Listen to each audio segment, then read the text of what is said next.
Chapter 414. Yes, Lord Uncle. The Hu clan disciple covered his face and took a deep breath.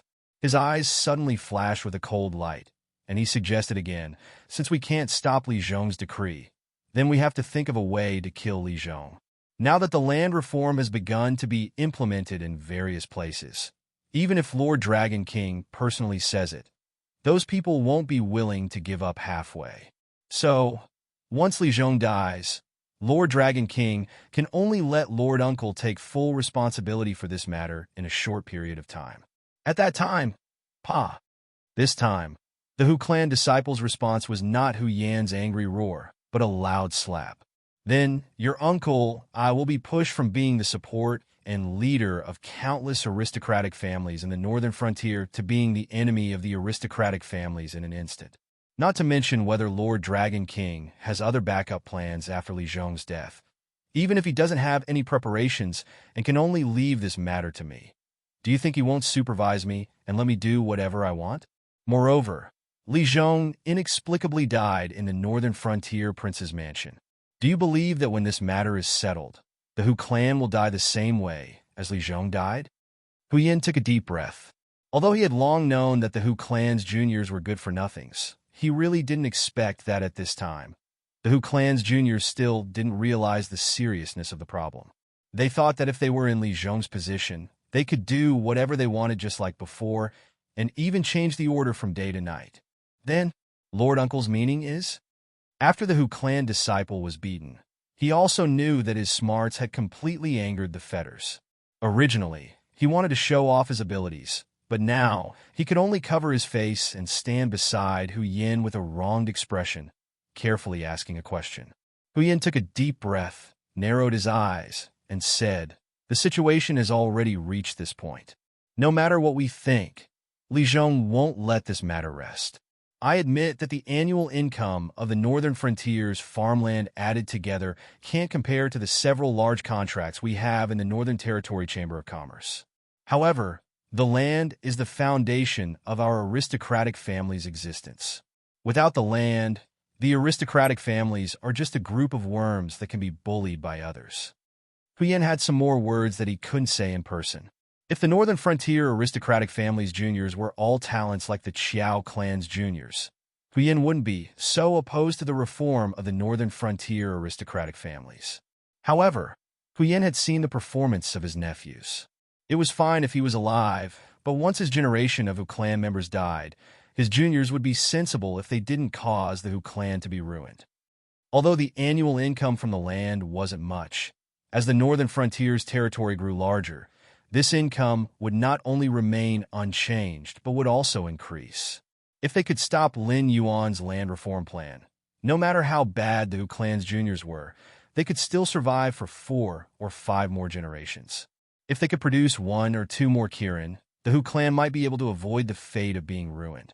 Relying on this group of juniors to beg for food in the Northern Territory Chamber of Commerce, it would be better to hope that money would fall from the sky. After thinking for a moment, Hu Yin slowly said, "Go to all the aristocratic families and tell them that I will be hosting a banquet in the Hu clan tonight.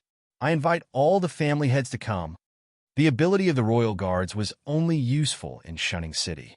Now that the southern expedition was about to set off, if Hu Yin didn't make a last stand before Li Zhongxing left, she would have no chance at all. Yes! The Hu clan's juniors cupped their fists at Hu Yin and responded with a heavy voice.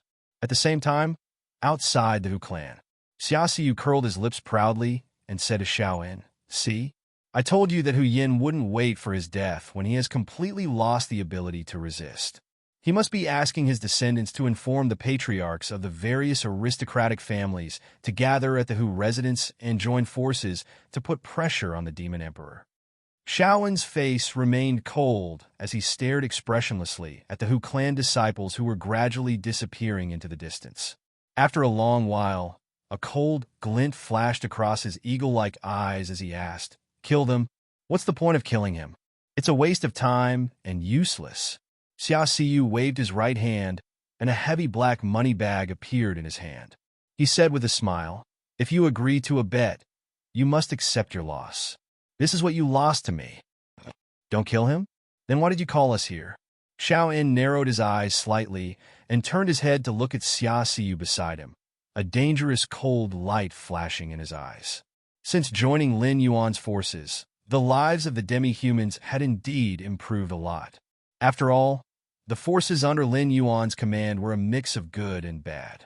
There were demon beasts, humans, and demi-humans. Compared to humans, the demon beasts in the Hengduan mountain range were more likely to accept these demi-humans. Therefore, during this period of time, the demi-humans could finally raise their heads in the Hengduan mountain range.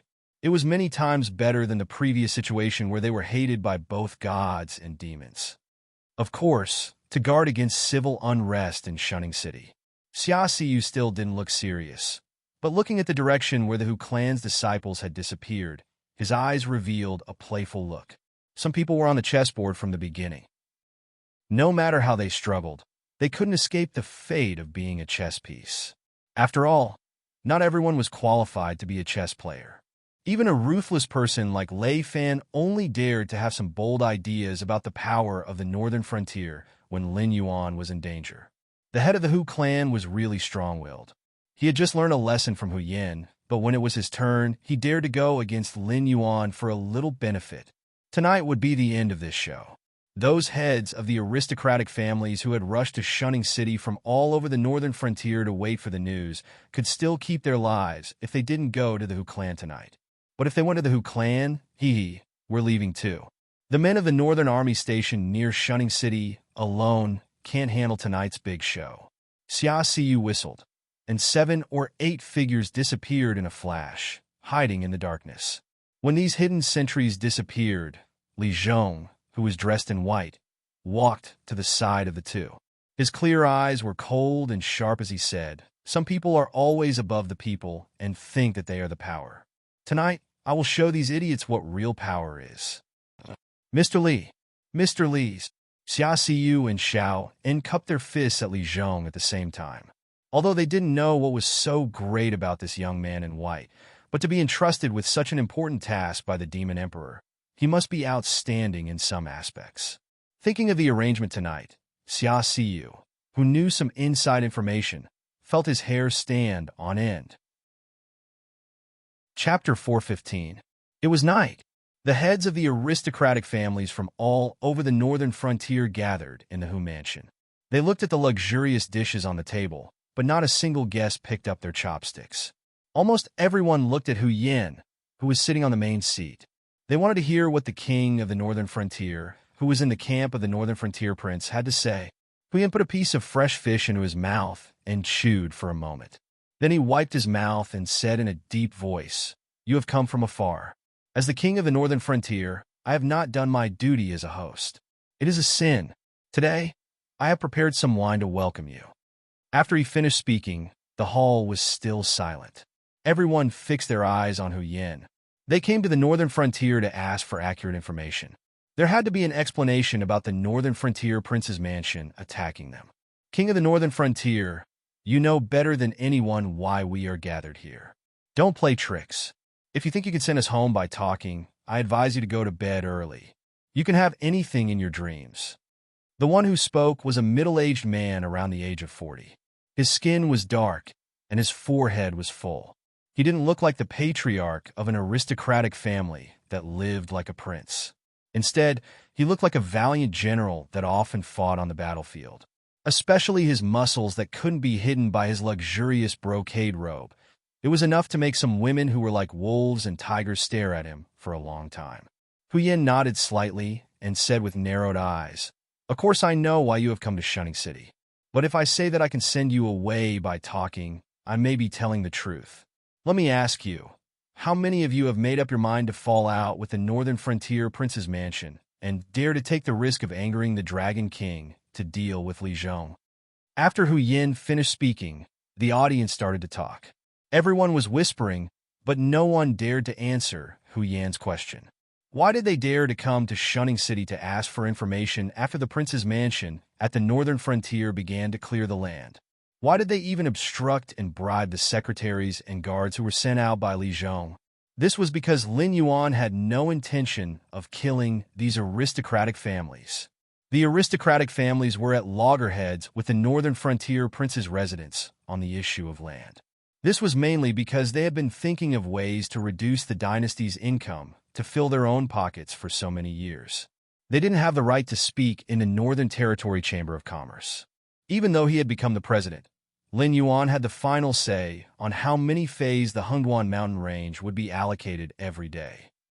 When the various caravans left the Shunning Pass, they would still have the final say on how many things they could bring and how much tax they had to pay.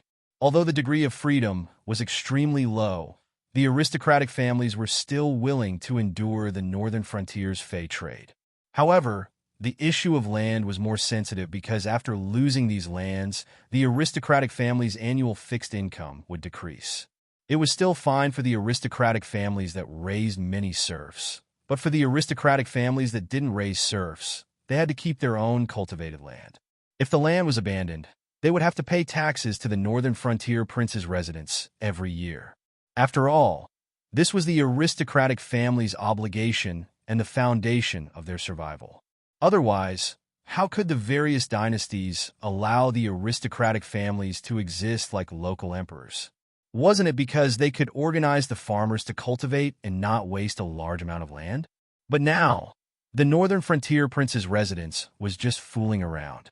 First, they took drastic measures to get all the farmers to cultivate in the new gathering land. After clearing out the land, the aristocratic families would have to pay taxes. They couldn't possibly point at their own fertile land and say that it was all wasteland, right? They could either pinch their noses and admit defeat and pay taxes to the northern frontier princes' residents every year when there was no income from the cultivated land, or they could be honest and hand over their land to the northern frontier princes' residents. Although they could earn a lot of wealth through the Northern Territory Chamber of Commerce, it wasn't a long-term solution. Not every aristocratic family was like the Qiao clan and had strict requirements for their descendants. Those young masters and young ladies and their families were not all good-for-nothings, but if they were really forced to do business, they would at least have to be prepared to lose everything for a few years. Only after they had suffered enough losses could they be considered qualified businessmen. Look, all of you are mute. I know that all of you are just angry, so you want to gather in Shunning City and see if you can put pressure on the northern frontier prince's residents and ask Lord Dragon King to revoke this decree, right? Hu Yin sneered and said coldly, "Then you have the wrong idea. To be honest, clearing out the land is only the first step of Li Zhong's plan. Next, he will ask the aristocratic families and farmers to pay the same taxes in the future, which is a 50% tax. Whoever has more land will pay more in the future, and whoever has less land will still have to suffer this cut." Boom! Hu Yan's words were like a heavy bomb, and the whole Hu residence was as noisy as a market. The aristocratic families that were doing the worst paid 50% tax to the government every year. The aristocratic families that were doing well in the northern frontier didn't pay much. Other than the Qiao clan, who only paid 10% tax, there were many aristocratic families that paid 20% or 30% tax. Moreover, they had the most land. Now that there were no farmers to cultivate the land, they had to pinch their noses and swallow bitter medicine to pay the tax. If the tax rate was raised again, how could they survive? More importantly, the northern frontier prince's residence's arrangement for the farmers was simply forcing them into a dead end. As long as the farmers were willing to cultivate the land, they could go to the newly established settlement and obtain a much larger land than before based on their ability and population. In addition, the northern frontier prince's residents had issued a decree that as long as the farmers cultivated the new land, they only needed to pay 20% tax for 10 years. Although after 10 years, they had to pay the same 50% tax to the aristocratic families as they did to the northern frontier prince's residents. The land they obtained from the northern frontier prince's residence was much larger than their original land. It was still a profitable business. In this era, the people at the lowest level didn't even have enough to eat. Otherwise, they wouldn't have sent the land passed down from their ancestors to the aristocratic families for a little tax reduction. Although there was no contract, in name, they had turned from free farmers to serfs of the aristocratic families. Therefore, the problem that the people of the northern frontier thought of was very simple. They didn't care whether the land they cultivated belonged to them, the aristocratic families, or the northern frontier prince's residence. As long as the food that fell into their hands after the annual harvest was more than before, it was fine. Therefore, it was impossible for the aristocratic families to do better than the northern frontier prince's residence in terms of welfare. Even if they suppressed 10% or 20% of the tax, it would only be considered as a stopgap and definitely not a profit. Chapter 416. Moreover, the descendants of the northern frontier aristocratic families looked down on these farmers. Even if they didn't have a contract, these farmers were often taken advantage of by the aristocratic families for the sake of their reputation. Therefore, there was a lot of resentment between the two parties. However, these farmers didn't dare to say anything in the past, so there wasn't any conflict. Now that there was another way to feed their families, these farmers wouldn't be willing to mix with the aristocratic families even if they didn't want the land that was passed down from their ancestors. Even if the aristocratic families were willing to give up their profits, it wasn't something that could be solved with just a 10% or 20% tax deduction. If they wanted to keep these farmers, they would have to offer a greater discount than the northern frontier prince's residence. In other words, if the northern frontier prince's residence only collected 20% tax for the first 10 years, they would be exempt from the tax. In the future, if the northern frontier prince's residence raised the tax to 50%, they would only be able to collect 20% tax. However, if they turn around, they would have to give 50% of the income from the farmland to the northern frontier prince's residence. If the income from the land wasn't enough, then they would have to fork out their own money and grain to make up for it. Although everyone present was the head of a large family, it would be fine if they had to live like this for a year or two. But who would be able to stand it after a long time? Even if they had a mountain of gold, they couldn't just sit around and eat until it ran out.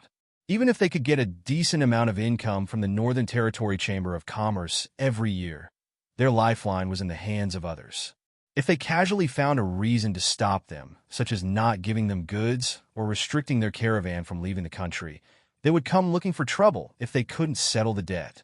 According to the rules of the Shenwu dynasty, although the aristocratic families could annex land, they were not allowed to lose any of the land under their name unless it was handed over to the local government. Unless there was an unstoppable natural disaster, the crime of losing the land was the same as a general losing a battle and losing a city. The best result would be the execution of the family head, confiscation of the property, and exile of the entire family. Head of the Hu family, you are the king of the northern frontier.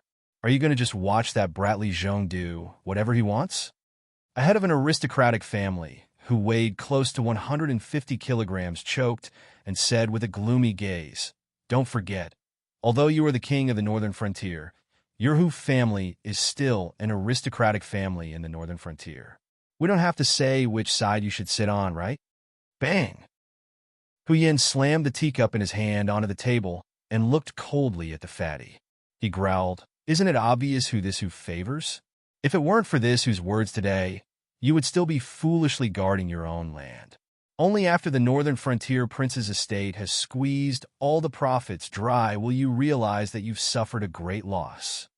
Logically speaking, although Hu Yan's performance was strong enough, these family heads were also shrewd people. They naturally knew that Hu Yan had gathered all of them here because he had a request. Therefore, each of them gave Hu Yan a cold shoulder just so that their family could put in less effort. However, this fatty obviously did not know how to control his strength. He slapped his palm directly on Hu Yan's reverse scale. Everyone knew that Hu Yan, the king of the northern frontier, was just a figurehead who was not even as good as Lei Fan. In any case, Lei Fan still had the Northern Frontier Guard army in his hands. Moreover, he was from the Lei family. All the forces in the Northern Frontier had to give Lei Fan some face. In the eyes of Lin Yuan, Lei Fan was like an ant. He could kill him as he wished.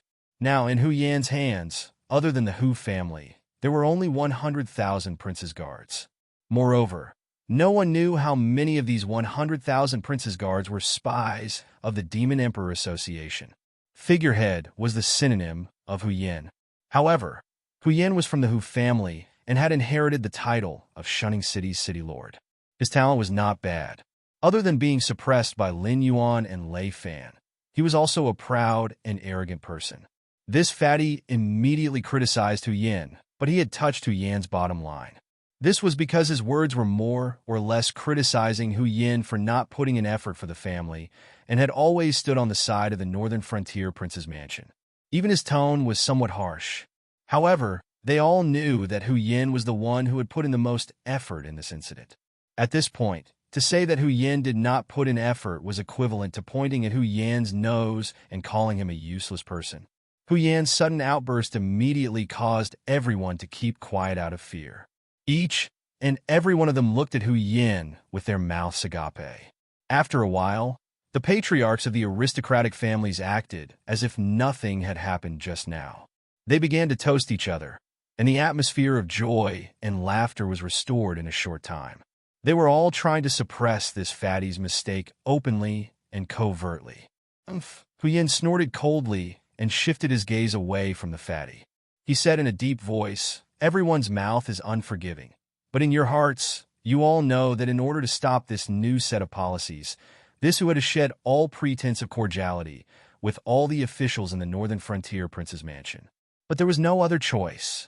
Li Zhong has the backing of Lord Dragon King. With just this whose strength, how can I be a match for that guy? I ask everyone to lend me a hand." Family head who must be joking. A young man dressed in a scholarly robe stood up and cupped his hands towards Hu Yin. He sneered and said, "My Wang family is in the northern frontier.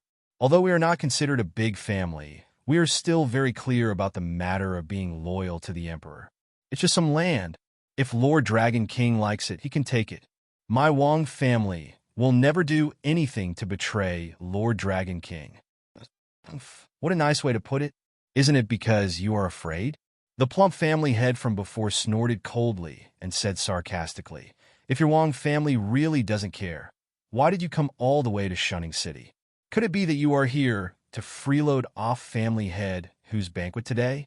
When the arrow was on the bow, some people flinched at the last moment, and some people were provoked. Naturally, there were differences in opinion. After all the people gathered here were the family heads of various aristocratic families. Naturally, there was no such thing as a spy of the Demon Emperor. Moreover, since Hu Yin had issued the invitation for this banquet, he would naturally make preparations in advance. Otherwise, wouldn't it be awkward if the infamous Dragon King suddenly appeared in the middle of the meeting? Anyway, Lord Dragon King couldn't hear it, so it didn't matter if his tone was a little harsh. Those who walk different paths cannot work together. The young man surnamed Wang's fair face turned pale. Obviously, he was angry and ashamed. However, at this moment, he also knew that this was not a place where he could act wantonly. He cupped his hands towards the plump family head and said in a deep voice, "Once again, this Wang wishes all the family heads to have their wishes come true. Forgive me for not keeping you company. Goodbye." Wait. The fat man opened his mouth again. That mouth of his seemed to only know how to offend people. He said coldly, "If you go out like this, who can guarantee that you won't report us to the Wang family in the northern frontier? Do you think that at this point, anyone who wants to quit can do so?" Chapter 417. What do you want to do? The young man, surnamed Wang's expression became increasingly unsightly. Each aristocratic family was like a local tyrant in their own territory. Even if the scale was different, no aristocratic family would really be afraid of other aristocratic families, especially in their own territory. For these aristocratic families, besides Lin Yuan, only the 1,000-year-old Xiao family could truly make them feel reverence. Being able to appear in Shunning City as the representative of the Wang family, the young man surnamed Wang naturally had a lot of authority in the Wang family. Now that he was forced into a dead end by the other party, he naturally could not take the same attitude as before. There were so many people present. Of course, the young man surnamed Wang was not the only one who wanted to retreat. It was just that before he spoke, these people were still hesitating in their hearts. Not many people were willing to fall out with Lin Yuan for the sake of their own land, but the fate of the sects and forces was obvious. They were more worried that once the aristocratic families fell apart, they would be completely wiped out by the northern frontier prince's mansion. Stirring up conflict at this time was the most foolish thing to do. Soon, a fair-skinned, fat, middle-aged man came out with a smile to smooth things over. He said, "Since Master who invited us here, he must have his own ideas. Otherwise, why would he come here to fan the flames?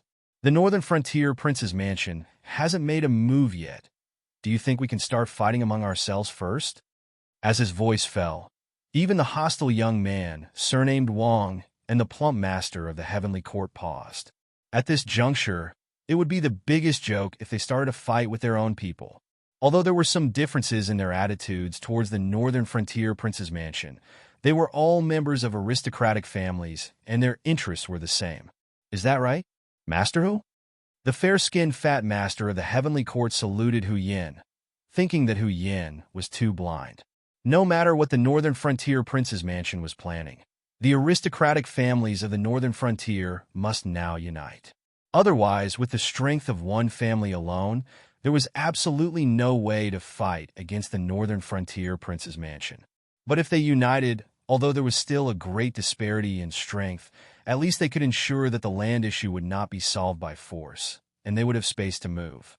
My idea is very simple." Hu Yin narrowed his eyes slightly and said coldly, "Let's join forces and put pressure on the Northern Frontier Prince's residence. Lord Dragon King is very busy during this period. The Southern Expedition is about to set out to sweep away the rebels nearby. The Fallen Star Army is also going to move into the Southern Expedition and start recruiting. Also, the Demon Emperor Association and the Northern Territory Chamber of Commerce have many minor details that need to be changed. Lord Dragon King is not free. Our opponent from the very beginning is only Li Zhong." The family heads looked at each other in dismay. They did want to join forces to put pressure on the Northern Frontier Prince's Mansion, but they did not have any clue at the moment. After all, they did not intend to fall out with the Northern Frontier Prince's Mansion at all. Naturally, they could not use those insidious tricks in the past. Therefore, it was quite difficult to control the scale. "Don't worry, everyone. Since I dared to invite you here, I have made full preparations. I have also prepared a plan for how to put pressure on the Northern Frontier Prince. After today's banquet, you will go back to your own territories and think of ways to do something about the farmland and population. Then, write a letter of impeachment and send it to the Northern Frontier Prince's Mansion. For example, the secretaries of the Qingzhong land and the soldiers of the Fallen Star Army have been accumulating wealth and raping women in the northern region for their own personal gains. That is why the people in the northern region have no way of making a living, and there have even been cases of murder. You have already exhausted your brains just to maintain the stability of the northern region. You don't have the energy to do anything else. Remember, in the letter of complaint that you send to the Northern Frontier Prince's Mansion, you must write that these secretaries and soldiers will be severely punished. At the same time, you will find a way to detain them first and then pour the dirty water on them. At that time, I will send people to investigate.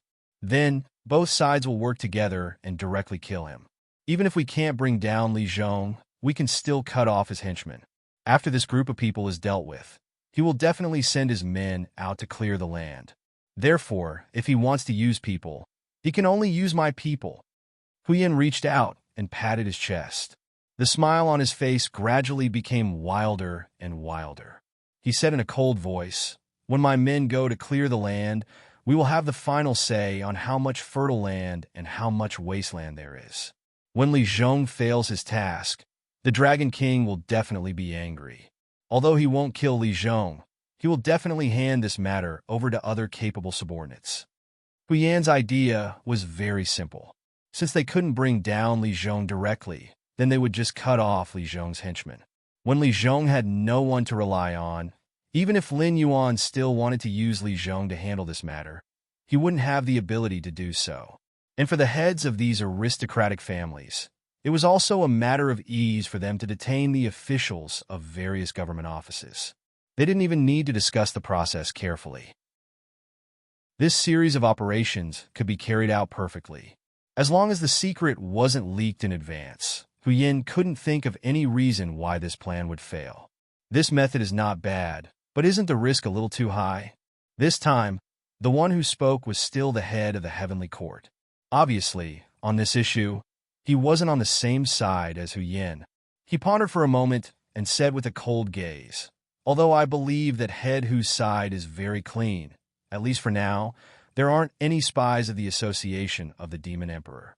But who can guarantee that when we go back, our side will be clean as well? Once the association of the Demon Emperor reports what we have done to Lord Dragon King, I don't think we have any way to survive. The association of the Demon Emperor is just a bunch of lackeys." The fatty who offended the others said again, "This isn't the first time this old man has dealt with the association of the Demon Emperor. These guys aren't people who are loyal to Lord Dragon King. They care more about their own interests. If you are afraid that your actions will be leaked, you can send a large amount of money to the association of the Demon Emperor's branch presidents.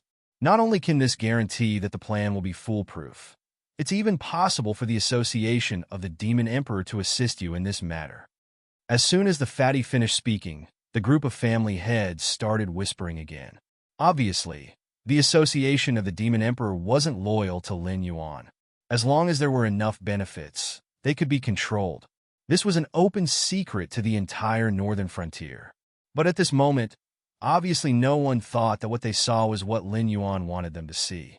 Even if the Demon Emperor was really as they imagined, the benefits they offered wouldn't be more than what the northern frontier Wang residents offered. Happy National Day to everyone. Chapter 418. That's true, but the head of the heavenly court opened his mouth again and said in a deep voice, "Even if we topple Li Zhong, what's the use?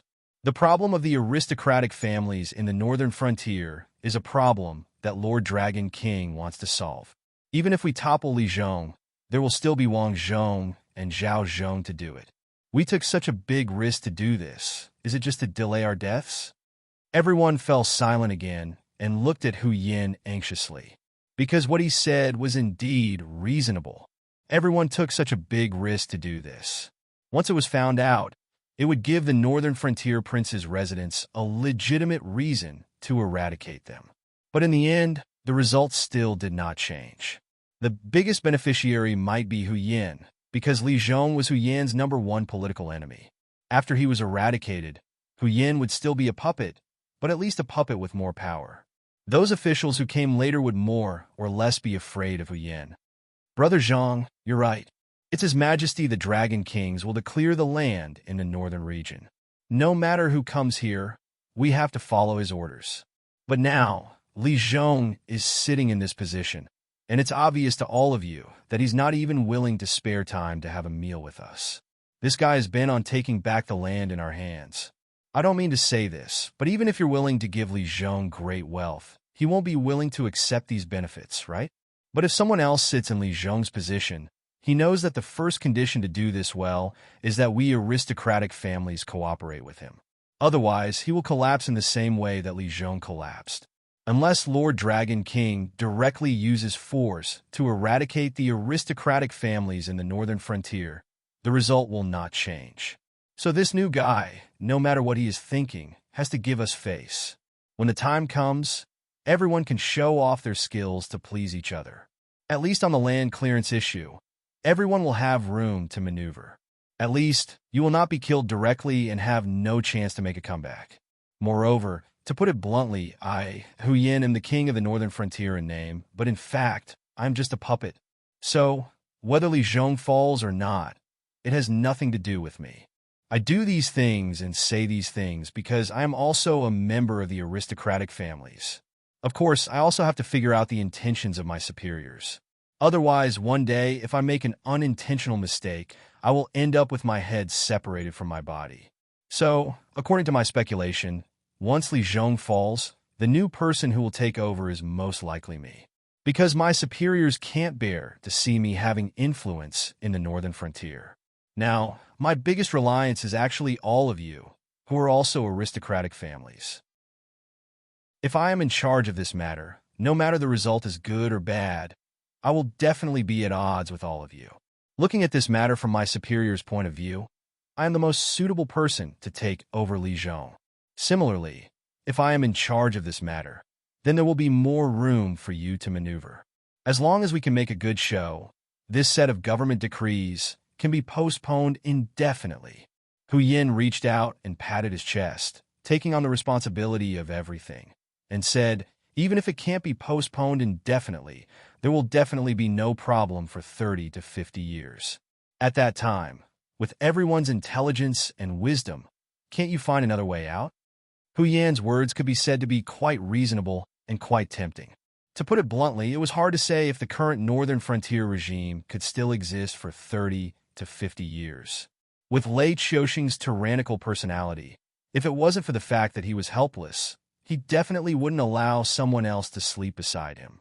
Once the Xinwu dynasty swept away the surrounding rebellions, the first thing they would do would be to make an example out of the northern frontier.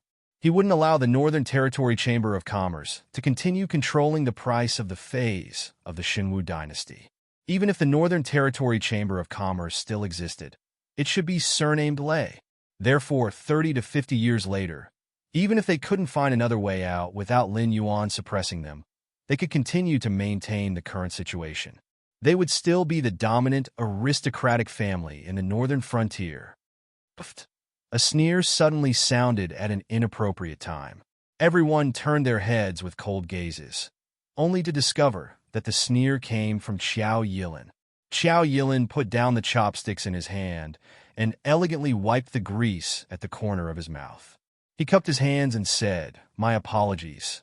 Because this is a banquet hosted by the Northern Frontier, this one was still fantasizing about some exotic delicacies, so I came on an empty stomach. Previously, when everyone was talking loudly, this one was still busy filling my stomach and really didn't hear what everyone was saying." At this point, Qiao Yilin stood up and looked coldly at all the family heads present. He said in a cold voice, "I'll have to trouble everyone to repeat what you said earlier about not having a ruler and not having a father." As Qiao Yilin stood up, the heads of the 10 or so families affiliated with the Qiao family at the same table also stood up, including Shui Yin, who had a good personal relationship with Lin Yuan after the trip to the secret territory. A mere 10 or so people looked at the hundreds of people in the courtyard, revealing an aura of disdain for the world, as if the family heads in this courtyard were all clay chickens and pottery dogs. Thump! Seeing Qiao Yilin and Shui Yin take the lead in opposing, everyone's hearts suddenly sank. The Qiao family and Shui family were on good terms with Lin Yuan. Previously, Qiao Yilin didn't say anything, so everyone instinctively thought that Hu Yin didn't invite this leading figure of the Northern Frontier family. It wasn't until now that Qiao Yilin suddenly spoke that everyone realized that the Qiao family and Shui family were on the side of the Northern Frontier Prince's residence from the beginning. "Qiao Yilin, others may be afraid of you, but I'm not." Hu Yin swallowed a mouthful of saliva and forced himself to calm down as he spoke. "Of course you're not afraid of me. You're the prince of the Northern Frontier. Even if I had the guts as big as the sky, I wouldn't dare to kill you." Qiao Yilin crossed his arms in front of his chest and looked mockingly at Hu Yin. He said in a low voice, "However, the prince's residence guards are really strong. To be able to hold on until now without having their gates breached." "What breaching the gates? What are you talking about?" Hu Yan's eyes widened as he growled, "Qiao Yilin, I know that you're on good terms with His Excellency the Dragon King, but as the leader of the Northern Frontier family, you should know that once the series of land clearing decrees are completed, everyone will suffer a huge loss. And your Qiao family, as the #1 family on the Northern Frontier, will bear the brunt of this. I advise you to think carefully about which side you should stand on." Everyone's hearts finally relaxed a little. No matter how good the Qiao family and Shui family's relationship with Lin Yuan, they were still members of the Northern Frontier family. Just like Hu Yin, the prince of the Northern Frontier, when Lin Yuan wanted to implement the land clearing decrees on the Northern Frontier, he also resolutely chose to stand on the side of the family. Chapter 419. While the undercurrent was surging in the Hu clan's courtyard, Lin Yuan, who was observing the progress of Li Zhong's work in the prince's residence at the Northern Frontier, suddenly raised his head. His gaze paused on Li Zhong for a moment, before Li Zhong understood and led his subordinates out of the courtyard where he worked. After everyone had left, a figure wearing a moon-white brocade robe and a black fox fur cloak slowly appeared. That jade-like face looked even whiter under the moonlight. There wasn't even the slightest trace of blood in it, making it look a little demonic. Even though it was the first time they had met, Lin Yuan quickly realized that this somewhat demonic-looking man was Zhang Xiao, the head of the embroidered uniform guard, the head of the Shenwu dynasty's secret service, who made countless people tremble in fear upon hearing his name. Lord Dragon King, this is the first time we've met. Please accept this humble gift as a token of my respect. Zhang Xiao bowed slightly and casually tossed out a brocade box. It accurately landed on the ground 3 feet in front of Lin Yuan. Due to the collision, the contents of the brocade box clearly shook a few times. Very quickly, blood seeped out from the bottom of the brocade box. Lin Yuan's multicolored eyes focused slightly. A wave of demonic power flashed past, and the brocade box shattered into pieces, revealing a head that had died with remaining grievances. It was the young lieutenant of the Ether Association. That hideous face that had died with remaining grievances was filled with resentment and unwillingness. However, other than a neat cut on his neck, there were no other injuries. It was obvious that this fellow had died at the hands of an expert in the art of the blade. Moreover, the other party had revealed his identity and purpose for coming. Furthermore, the moment the young lieutenant's expression had changed, he had drawn his blade and killed him. Then, he had placed the head in a brocade box and presented it to Lin Yuan. Lord Zhang, are you demonstrating your power to this king? Lin Yuan's multicolored eyes remained slightly narrowed, but the killing intent on his body surged out like a river. I wouldn't dare. I'm just cleaning up the ranks. My embroidered uniform guard has never needed incompetent subordinates, much less useless trash. Zhang Xiao smiled faintly and received all of Lin Yuan's killing intent. However, he did not reveal any strange expression. Without waiting for Lin Yuan to speak again, Zhang Xiao straightened his clothes and said indifferently, I came to the northern frontier on His Majesty's orders. After all, you went overboard in the northern frontier. First, you used the opportunity of attacking the sects to humiliate the king of the northern frontier. Now, you want to humiliate the king of the northern frontier by attacking the aristocratic families. We can't figure it out. If the king of the northern frontier collapses, it doesn't seem to be beneficial to Lord Dragon King, right? Zhang Xiao repeatedly pondered over Lin Yuan's actions and results. The king of the northern frontier was a fig leaf for the Shenwu dynasty, but wasn't it also a fig leaf for Lin Yuan? If it weren't for the existence of the king of the northern frontier in name, the 7 dynasties would not have allowed the monster forces to step out of the Hengduan Mountains, let alone control the lives and deaths of tens of thousands of people in a region.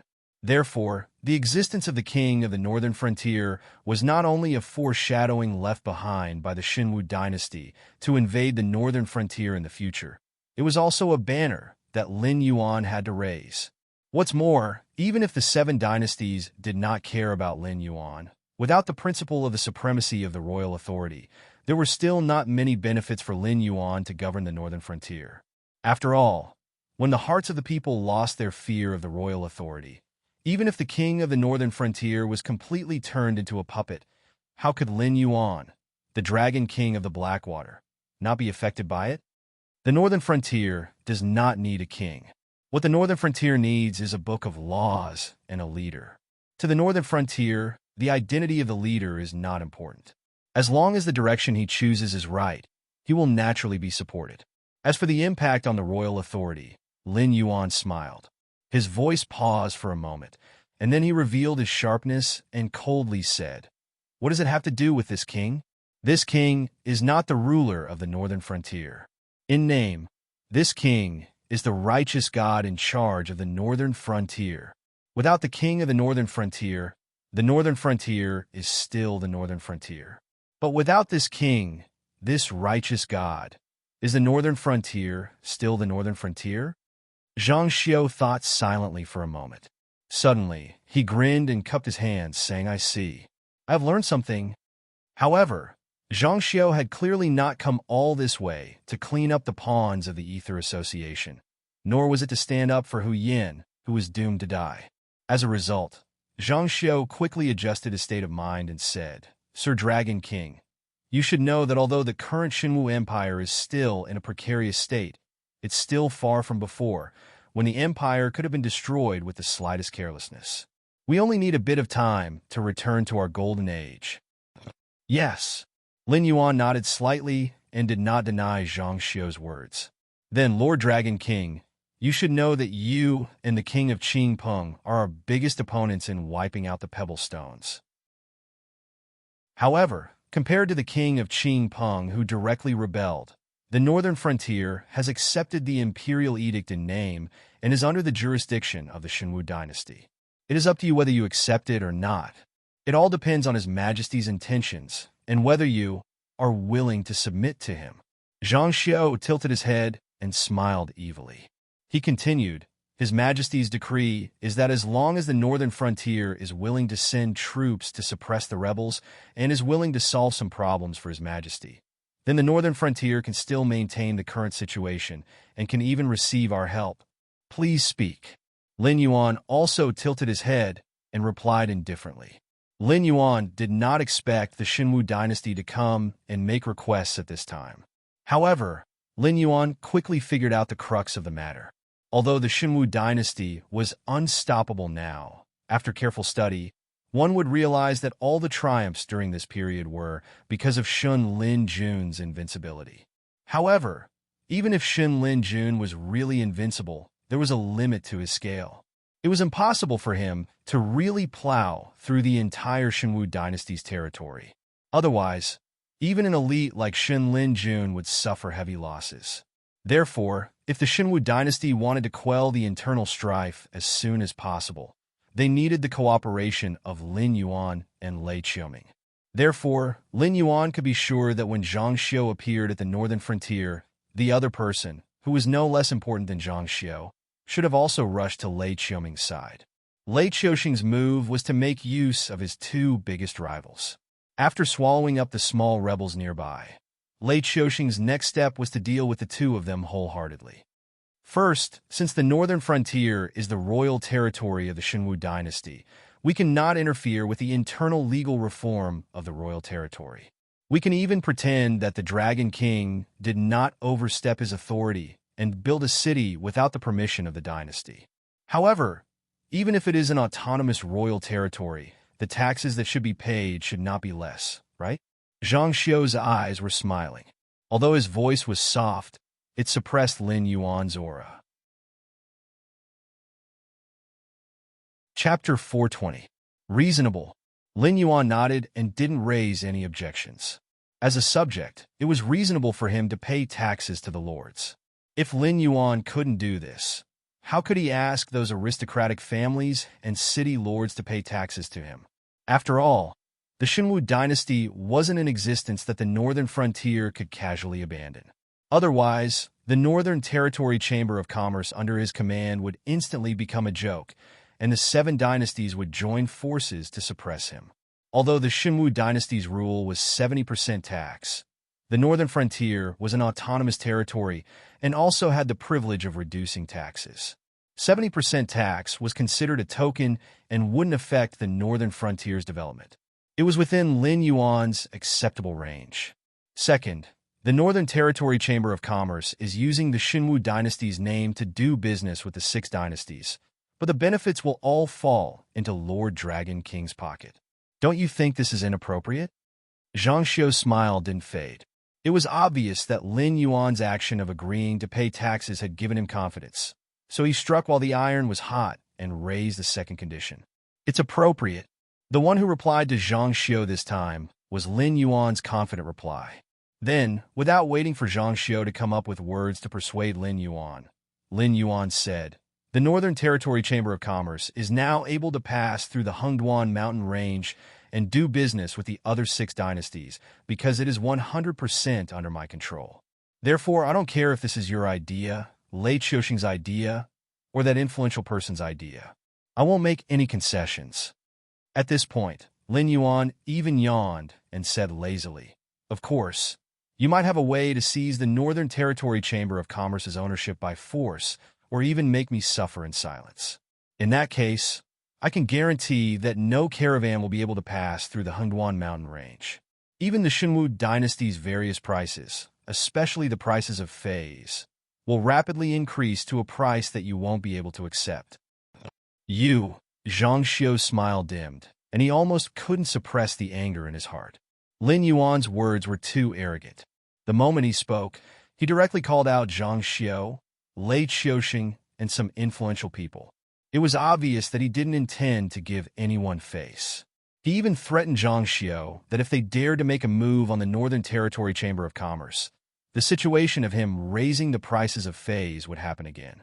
Although the embroidered guard spies in the northern frontier had almost been completely uprooted, everyone knew that the Northern Territory Chamber of Commerce's control absolutely belonged to Lin Yuan. Even if one had climbed to the position of vice president in the Northern Territory Chamber of Commerce, if Lin Yuan didn't say anything, they wouldn't be able to take out any feis from the Northern Territory Chamber of Commerce's storehouse. This was because the Northern Territory Chamber of Commerce's storehouse was in the Stoneclaw Forest, which belonged to the Fey Beast Territory. Without Lin Yuan's order, any human who stepped into the Stoneclaw Forest would definitely not have a good ending.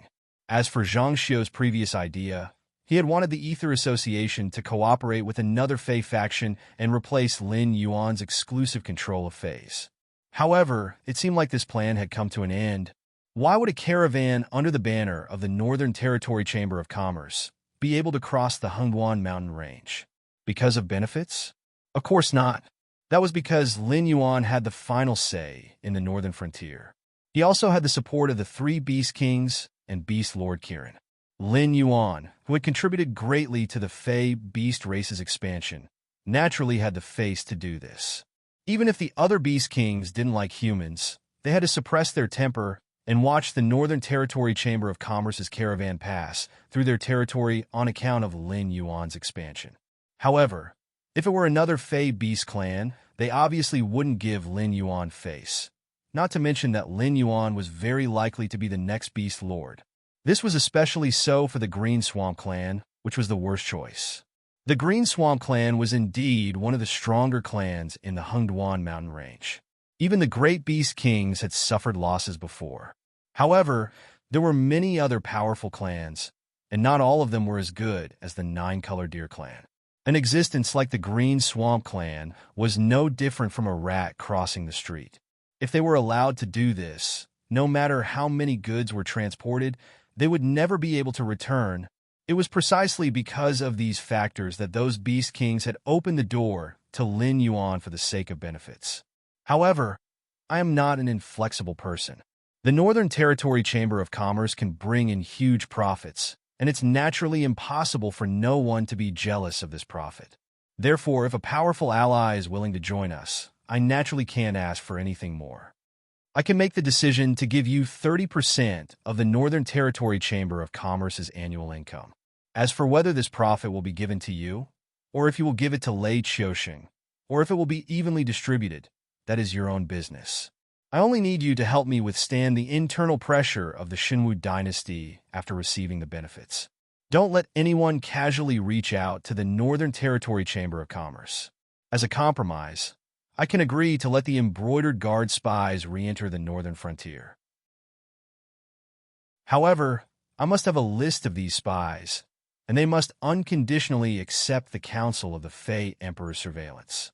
If they do anything that crosses the line, or if there are spies not on the list, I will immediately eliminate them. Lin Yuan's heterochromatic eyes flashed with a dangerous cold light. He sneered and said, "If you don't agree, then you will have nothing. When the world falls into chaos again, I won't be as easy to talk to as I am now." Zhang Xiu thought for a moment before nodding heavily. Not to mention the Xinwu dynasty, even in the 7 grand dynasties, the status of merchants was actually not high. There was no such thing as business tax. Lin Yuan was willing to give them 30% of the profits, which was equivalent to giving the Xinwu dynasty a tax that was even higher than the annual income of the northern frontier. Moreover, it was the kind that would be directly sent to the private treasury. After receiving such great benefits, it was reasonable for them to help Lin Yuan resist the pressure from the nobles. That's all for this. There is one last thing. Zhang Xiu sighed helplessly and said in a deep voice, His Majesty often says that if you are a Fey Emperor, you will definitely be a good minister who can rule the world for him. Right now, His Majesty is very interested in your reforms and is willing to use the northern frontier as a test area. At the same time, he will also open up some new test areas within the Xinwu dynasty. However, your attitude towards the sex and aristocratic families is already very clear. However, for His Majesty, there is still a huge problem that has not been resolved. The various vassals? Lin Yuan smiled and took the initiative to ask. That's right. Zhang Xiu nodded and said coldly, There cannot be a second example like Lei Qiuming. Actually, learning from Lin Yuan to deal with the Northern Frontier King was also a method. However, Lei Qiuxing would definitely not be willing to do something that would shake the royal authority and the foundation of the Grand Dynasty. Chapter 421. Your Highness, it's not good. Outside, there are a lot of rioters outside, and they are attacking the main gate of the Hu estate.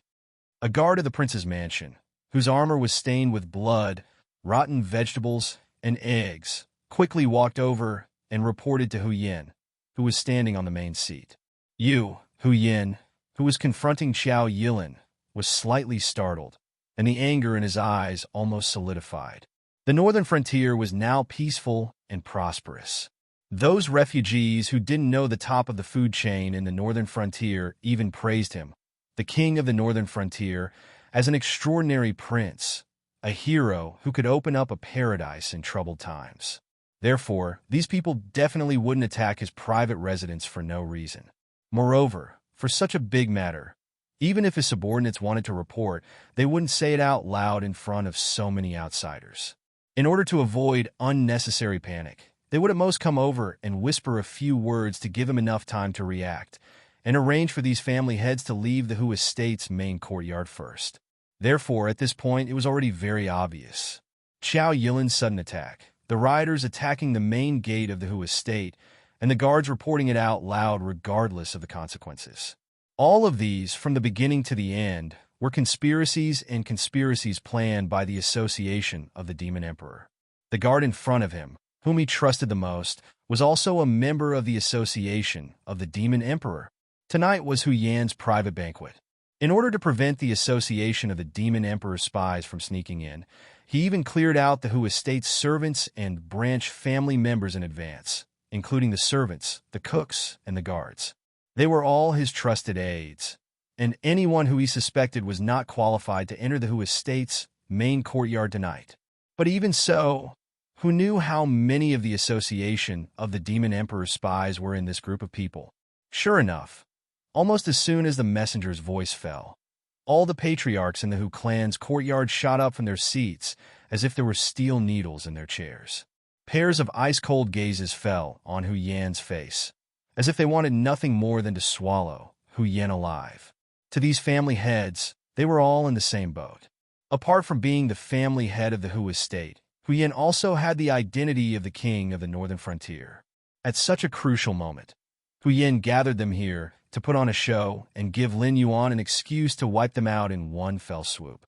Feeling the cold eyes on him, Hu Yan opened his mouth several times, but couldn't say a word. He couldn't explain anything now.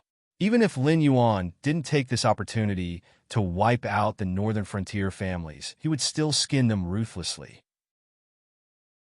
As the person who set up this trap, Hu Yan was very clear that even if Lin Yuan didn't take care of him, these family heads who suffered losses wouldn't let him have an easy time, and the entire Hu estates would have no place in the northern frontier's northern frontier. Everyone's performance today has been broadcasted by the association of the Demon Emperor through the projection stone in every city in the northern frontier. Family head Hu, now do you know why the people of Shunning City attacked your Hu estate? Qiao Yilin patted the non-existent dust on his gown, looked around at everyone with a cold face, and said in a cold voice, Ever since Lord Dragon King took over the northern frontier, he pushed for new policies, established new laws, and built new cities. Every move he made was for the betterment of the northern frontier. You are all northern frontier families, and you are all existences who share the same fate with this land. I originally thought that you would help Lord Dragon King, but I didn't expect that all of you would only be eyeing the small profits on your plate. Everything was as Li Zhong had predicted. Ever since Lin Yuan took over the northern frontier and established the Northern Territory Chamber of Commerce, all the sects and families made a lot of money in the beginning. Even the commoners who worked in related industries made a lot of money. After Lin Yuan defeated the sects, the Northern Territory Chamber of Commerce's profits were split between Lin Yuan and the aristocratic families. In the process of suppressing the sects in the northern frontier, the aristocratic families didn't do anything at all. Only the Qiao family showed their faces. But the aristocratic families didn't let go of any of the profits that the sects gave up after they withdrew. They thought that the aristocratic families were already satisfied. At least with the example of the sects, even if they were dissatisfied with the land clearance, they would only complain in private, but on the surface, they would definitely cooperate. But no one expected that the aristocratic families would resist so strongly when Lin Yuan wanted to take away the land that they didn't value very much. It was obvious that they only wanted to take in and not take out. They only wanted to reap benefits from Lin Yuan and completely didn't think that they would have to contribute something to the reform of the northern frontier. Li Zhong had only thought of this after being obstructed again and again. Previously, the benefits of the northern frontier basically fell into the pockets of the aristocratic families. This time, although the land would eventually belong to the northern frontier prince's mansion, the commoners would actually benefit from it. Now that the aristocratic families didn't want to give up their land, Li Zhong simply used Hu Yan's last stand to let the commoners know who was obstructing the implementation of the new policy and who didn't want them to get the benefits that they deserved. At this point, the public was completely infuriated. When the commoners of Shunning City attacked the Hu Mansion, Li Zhong knew that the Hu Mansion was just a small microcosm. Soon, all the aristocratic families in the northern frontier would face the same scene. Their greed would bring them the cruelest consequences. At the same time, the entire northern battlefront army canceled their vacation. They were transferred to the northern frontier from all the posts, strongholds, and outskirts barracks. A large number of demi-human warriors from the monster forest were also transferred to the northern frontier. Under Li Zhong's operation, the aristocratic families in the northern frontier would be destroyed. At the same time, the northern frontier would also become chaotic. The arrival of the army could maximize the control of the situation. First, neither Lin Yuan nor Li Zhong wanted to take advantage of the situation to wipe out the aristocratic families in the northern frontier. Second, once the northern frontier became chaotic, people with ulterior motives or those lazy thugs would follow the trend to rob, fight, and smash things, which would make the northern frontier even more chaotic. Therefore, Li Zhong was very clear that the situation couldn't be out of control. Even if he had to use force, he had to repair the cracks in the chaos as soon as possible, so that everything would be under his control. The young man surnamed Wang's face obviously looked better. Although the commoners in the northern frontier might not let the Wang family go, he dared to go against Hu Yan and express that he didn't want to be Lin Yuan's enemy, so it wasn't completely useless. Even if it was just a show, Lin Yuan would protect him, the sensible head of the family, and the family. Chapter 422. When Zhang Xiu returned to the imperial capital, it was already 5 days later. It wasn't that Zhang Xiu was slow, but that he had stayed in the northern frontier for the past few days and had been discussing some details with Lin Yuan. Zhang Xiu had only left when he had more or less understood Lin Yuan's plan and the future reform of the northern frontier. On the way, he had already begun to record what he had seen and heard in the northern frontier. He then organized it into written documents and prepared to submit it to the Emperor Shenwu when he met him. After greeting the two guards, Shun Lin Jun, Zhang Xiu tidied his robe and walked into the imperial study. He raised his eyes slightly and saw Lei Qiuxing sitting on a large chair with a worried face. His right hand was holding the back of the chair and lightly tapping it. He was frowning and thinking about something. Zhang Xiu cleared his throat and bowed to Lei Qiuxing. He said in a clear voice, "I, Zhang Xiu, greet the divine martial emperor. Thanks to your majesty's blessing, I was able to successfully establish contact with the Black Jiao. These are the details. "Your Majesty, please take a look." After he finished speaking, Lei Qiuxing seemed to have realized that Zhang Xiu had walked into the imperial study. He cleared his throat, and the worry on his face instantly disappeared. Immediately, one of the eunuchs serving Lei Qiuxing bowed and trotted to Zhang Xiu's side. He held the documents that Zhang Xiu had written with both hands and trotted back to Lei Qiuxing's side. "My dear minister, you may rise." Lei Qiuxing took the documents from the eunuchs and lowered his head to read them. He didn't even raise his head as he spoke. Only then did Zhang Xiu stop kneeling. However, he still maintained a proper posture and stood there, carefully observing Lei Qiuxing's expression. After about 4 or 5 breaths, a smile appeared on Lei Qiuxing's originally serious face. He said in a low voice, using the greed of the aristocratic families to incite public anger, deliberately allowing the people under his rule to suppress the aristocratic families, and also increasing the strength of the troops stationed in various places. "This Black Jiao is very powerful. He has the entire northern frontier aristocratic families in a tight grip. Even if they can survive the anger of the people, if they want to earn a living in the northern frontier in the future, they will have to rely on the Black Jiao." Ever since Lin Yuan had taken control of the northern frontier, Lei Qiuxing had been observing Lin Yuan's actions. On this matter, Lei Qiuxing didn't blindly trust Zhang Xiu and the embroidered uniform guard like before. Instead, he sent out imperial spies who had been heavily nurtured but might not be used in their entire lives to gather information about the northern frontier.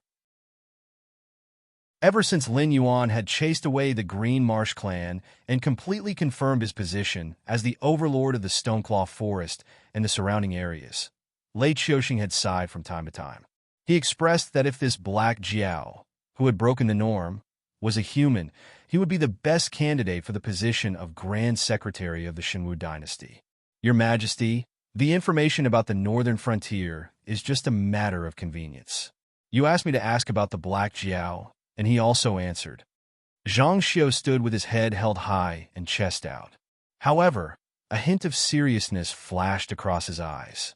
He said in a deep voice, "In my humble opinion, although this Black Jiao has given a solution, it is a strong medicine. Your Majesty needs to plan slowly. At the very least, you have to wait until the rebels under the Qingpeng King's command have been dealt with before you can implement it." Order of gratitude? Before Zhang Xiu could finish speaking, Lei Qiuxing interrupted him. Zhang Xiu knew that Lei Qiuxing was expressing his dissatisfaction with him for interrupting him. He simply shut his mouth obediently and waited for the result. He had inquired about every detail of Lin Yuan's order of gratitude. On the way back, he had thought about it repeatedly. He was certain that although this move was beneficial for the Shenwu dynasty to weaken the vassal kings, once this decree was issued, the vassal kings of the Shenwu dynasty would be in uproar. Even the imperial clan court would express that this move was against the ancestral system. Although Lei Qiuxing was the founding emperor of the Shenwu dynasty, the monarchs of the 7 dynasties could not avoid the harem. Firstly, they needed a large number of heirs to choose the most suitable candidate to inherit the throne. Secondly, in such a large dynasty, aristocratic families, sects, and even nobles were forces that could not be ignored. As an emperor, he had to establish marriage relationships with various forces. Otherwise, if the people's hearts were not stable, the emperor's rule would not be stable. Therefore, whether it was Lei Qiuxing who sat in the Shenwu dynasty or the vassal kings who were in theft, they all had many concubines. These women did not have any other abilities, but they were definitely not that great. Otherwise, they would not have been sent to the harem by their families to fight for favor. However, they were indeed good at seducing men. Even a diligent monarch like Lei Qiuxing had 17 princes and 8 princesses. Even if Lei Qiuxing did not have any more heirs, after these princes came of age and selected suitable heirs, the remaining sons would also be sent to various places to be vassal kings. Once these vassal kings operated in their own territories for too long, it was easy for them to become recognized as kings by the commoners, not to mention the fact that there was an emperor above them. Just like Lei Qiuming's rebellion this time, there was not a single person in the entire Qingpeng who said no. Although Lei Qiuxing's rebellion was successful and the royal family of the Wanjian dynasty was swept clean, those old bastards who had followed him to conquer the world were still in theft as vassal kings in various places. Even if their contributions were not enough to be conferred as kings, they were now high-ranking officials. After a few decades of effort, as long as they were not exiled like Yan Xingqi, even if they were a pig, they would be able to operate a considerable force in their own territory. Lei Qiuming's order to gather hundreds of thousands of rebels was indeed shocking. However, which of the military officers and nobles who had followed him to occupy the Magpie's Nest had less prestige than Lei Qiuming? They just did not take advantage of this opportunity to rebel. If they had any ideas, their influence might not be any less than Lei Qiuming's. Lei Qiuxing wanted to prevent Lei Qiuming's rebellion from happening again. Removing the vassal kings was the most important thing at the moment. However, whether it was now or in the future, there was no difference. If he wanted to remove the vassal kings, it would definitely cause the vassal kings to retaliate fiercely. Perhaps the situation that had been stabilized with great difficulty would once again fall short of success. However, using the Edict of Pushing Grace to remove the vassal kings was the safest method. The vassal kings in that place did not have 7 or 8 children. When the old vassal king passed away, according to the tacit rule of the 7 great empires, the eldest son would inherit the old vassal king's title and territory and become the new vassal king. Day after day, he would continue to operate in his fief. As for the territories that belonged to the emperor, they would be in theft to the new vassal king when the new emperor succeeded the throne. After all, they were all the emperor's sons. However, in this way, the imperial power would be lower and lower. Even when there were many vassal kings in the country, the emperor in name would only be considered a slightly stronger vassal king. Chapter 4:23. Not to mention a tyrannical emperor like Lei Qiuxing. Even if he was the lord of the earth, he would not want his territory to become weaker and his faction to become stronger and stronger. Therefore, the imperial power would constantly collide with each other. If those vassals were as troublesome as hedgehogs, then the change of imperial power would evolve into a struggle for the throne. The emperor's sons would frequently scheme in the imperial capital, and for the sake of the throne, they would not hesitate to kill each other until the strongest prince was chosen. Lin Yuan's command of pushing grace was different. This was a strong medicine, but it forced the vassals to be like the emperor. After their death, they would equally distribute their territory to each of their children. Although the title did not change, the actual power gap was too big. A prince would become a duke, and a duke would become a marquis. After 2 or 3 generations, most of the descendants of these vassals would also be guarding a city. It would be a fool's dream if they wanted to challenge the imperial power. At that time, the emperor would find a reason to take back the territory. The command of pushing grace was also a poisonous scheme. Just like how the ministers in the imperial court favored different princes according to their relationship and faction, the subordinates of the vassals naturally favored different princes. Once the command of pushing grace was taken out, whether the vassals were willing or not was another matter. However, except for the eldest son, each of the princes would spend a lot of effort to ensure the implementation of the command of pushing grace. After all, to be able to get a part of their father's territory was better than having nothing. It was better to be a rich man in the royal territory, afraid that his brother would find an excuse to kill him. By the time they regretted, it would already be time for them to split the vassal territory and pass it down to the next generation. What was the use of regretting at that time? Oh!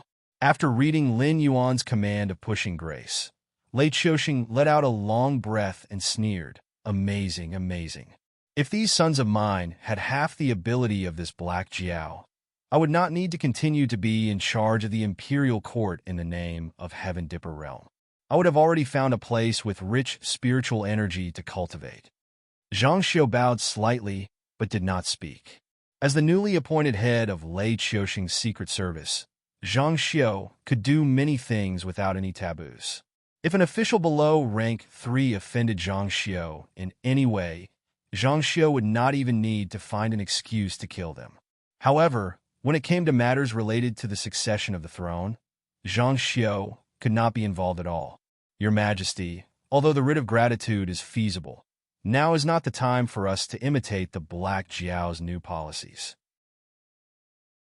Zhang Xiu lowered his voice and said with a serious expression, although Shen Linjun is strong, it is impossible for him to sweep through the entire territory with the strength of an army.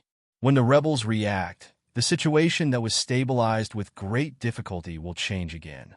Now that the Black Jiao is willing to cooperate with us, if we can persuade the king of Qingpeng to send out the three armies together, we will be able to pacify the world. At that time, it will be time for us to use the token of pushing grace. Lei Qiuxing closed his eyes slightly and leaned on the big chair.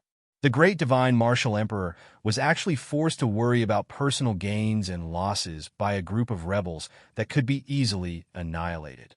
Even the imperial guards that guarded the imperial capital were not able to make all the rebels disappear in one battle. However, the Qingjiang and Xuanjin empires were still biting like vicious dogs. Almost all of the imperial forces were gathered at the border battlefield, and there were not many troops to pacify the rebellion.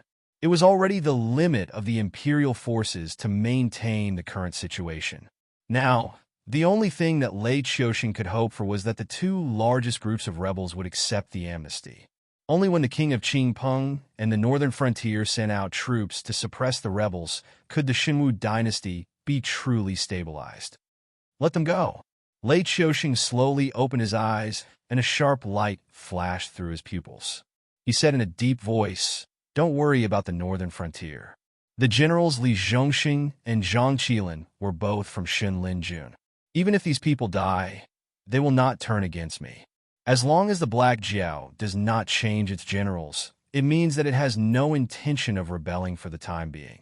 Instead, we need to pay more attention to the king of Qingpeng. I understand. Zhang Xiu bowed slightly and replied in a deep voice. On the other side, in the northern frontier, Li Zhongxing was wearing a black armor. Looking at the red flag in front of him with the word Li printed in black characters, his eyes revealed a look of contemplation. 1,300,000 soldiers of the southern expedition gathered behind Li Zhongxing. Under the leadership of the various generals, they formed a square formation. They did not look like ruffians at all. Instead, they revealed the aura of a mighty army. An hour later, the southern expedition would officially step out of the northern frontier. They would sweep away the rebels nearby and expand the battle line until it covered the entire north. They would be separated from the imperial capital of the Xinwu dynasty by the Wei River. "Commander, what are you thinking about?" A guard went up and covered Li Zhongxing with a cloak and asked in a low voice. Li Zhongxing's right hand pressed on the hilt of the sword at his waist. He said bitterly, "Emperor's grace, people, the Dragon King has given me a difficult problem. From the education that Li Zhongxing had received since he was young, the actions of the aristocratic families were not wrong. After all, Shen Linjun either chose soldiers from the orphans of the soldiers who died in battle, or chose young people with good family backgrounds near the imperial capital. These people had received education since they were young that the imperial capital was supreme. Apart from that, the aristocratic families were respected. However, during this period of time in the northern frontier, Li Zhongxing had already seen the power of the people under the guidance of Lin Yuan. Li Zhongxing originally wanted to protect the rule of the Xinwu dynasty, reduce the welfare of the people, and enslave the people was a natural idea. He had been attacked more than once in the northern frontier. Even now, Li Zhongxing did not know whether his original insistence was right or wrong.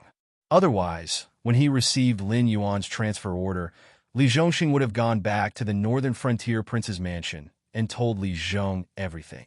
That way, even Li Zhong would not have provoked the anger of the people on the northern frontier to target the aristocratic families. However, in the end, Li Zhongxing did not go. He more or less wanted to escape. The guard pondered for a moment and said in a low voice, "General, things have come to this point. It's meaningless to say these things. This time, we are sending troops to suppress the rebels in the north under the orders of the Xinwu dynasty and the Dragon King. I don't understand the worries in your heart, but you can think about it later. For now, it's more important to complete the task at hand. Li Zhong turned his head and glanced at his personal guard. He smiled bitterly again and shook his head. The purpose of the Southern Expedition Army was indeed to clean up the rebellious officials, but doing it according to Lin Yuan's idea and doing it according to the Xinwu dynasty's idea belonged to two completely different paths. And now he was confused because he didn't know which path he was going to take. Let's go! Li Zhongxing shook the cloak on his body and turned around to roar. The 3 million soldiers of the Southern Expedition immediately roared in agreement. Chapter 424. The resistance of the northern frontier aristocratic families vanished in the face of the anger of the northern frontier citizens. The reason why these aristocratic families could still exist in the northern frontier was because of the protection of the northern frontier prince's residence. How could they still have the guts to challenge the northern frontier? Li Zhong, who had eliminated his biggest political enemy, obtained the highest command authority in the northern frontier prince's residence, while the northern frontier prince's residence Huyan was imprisoned. At the same time, with the cooperation of the various departments, he began to show his prowess. The first thing was to calculate all the cultivated land in each gathering place. Of course, it wasn't just about how much cultivated land there was. It also included the size of the cultivated land, the division of the cultivated land, and the output. It was also divided into 3 categories according to the fertility of the land. In this first document, the location of the cultivated land, whether it was planted with food or phase, and the estimated output was recorded in great detail. The second thing was to establish the position of grain chief according to the distribution of cultivated land in each settlement. The position would be held by the farmer who rented the most cultivated land and had a good moral character. Although the position of grain chief was just an empty title without any real power or rank, he would be responsible for calculating the total harvest in his own area during the harvest. He would also be responsible for collecting the taxes that should be paid every year. After all this was done, he would also have to prepare a written document and submit it to the local government. Unless the tax was collected, the local government was not allowed to participate in the collection of taxes. Of course, it wasn't just that the local government was not allowed to participate in the collection of taxes. Li Zhong also established various government offices, such as the Population Statistics Department and the Farmland Exploration Department. He also prepared the existence of security teams in each of the grain districts. The specific authority was divided in detail and adopted a system of joint punishment. If there was a problem in any aspect which led to a discrepancy in the amount of taxes paid, everyone would be punished. Although these new government offices established by Li Zhong were scattered in various places, none of them were under the jurisdiction of the local government. Their food and clothing were all provided by the northern frontier prince's residence. Moreover, they were all empty titles. When they met the local government officials, they still had to bow and salute. However, they also had the ability to directly report to the northern frontier prince's residence. It could be said that both sides were restricting each other. In addition, except for the grain chief, the other empty titles were all not ordinary people. The person in charge of each department would be transferred every 3 years. After 3 years, they would be transferred to another place to take up the same official position. After 9 years, if they were capable and had outstanding political achievements, they would be given priority in promotion to the various government offices under the northern frontier prince's residence. In these 9 years, if their political achievements were mediocre, they would undergo another 9 years of assessment. If their political achievements were bad, they would be immediately removed from their official position and would be investigated. The staff members below the division chief were all graduates of the Northern Frontier Academy. They were also changed every 3 years. During their employment, they could submit their resumes to the various government offices under the Northern Frontier Prince's residence to be recruited.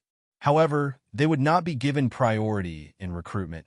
In addition to this internal system, there was also the supervision of the Demon Emperor Association under Lin Yuan's command, who appeared and disappeared mysteriously.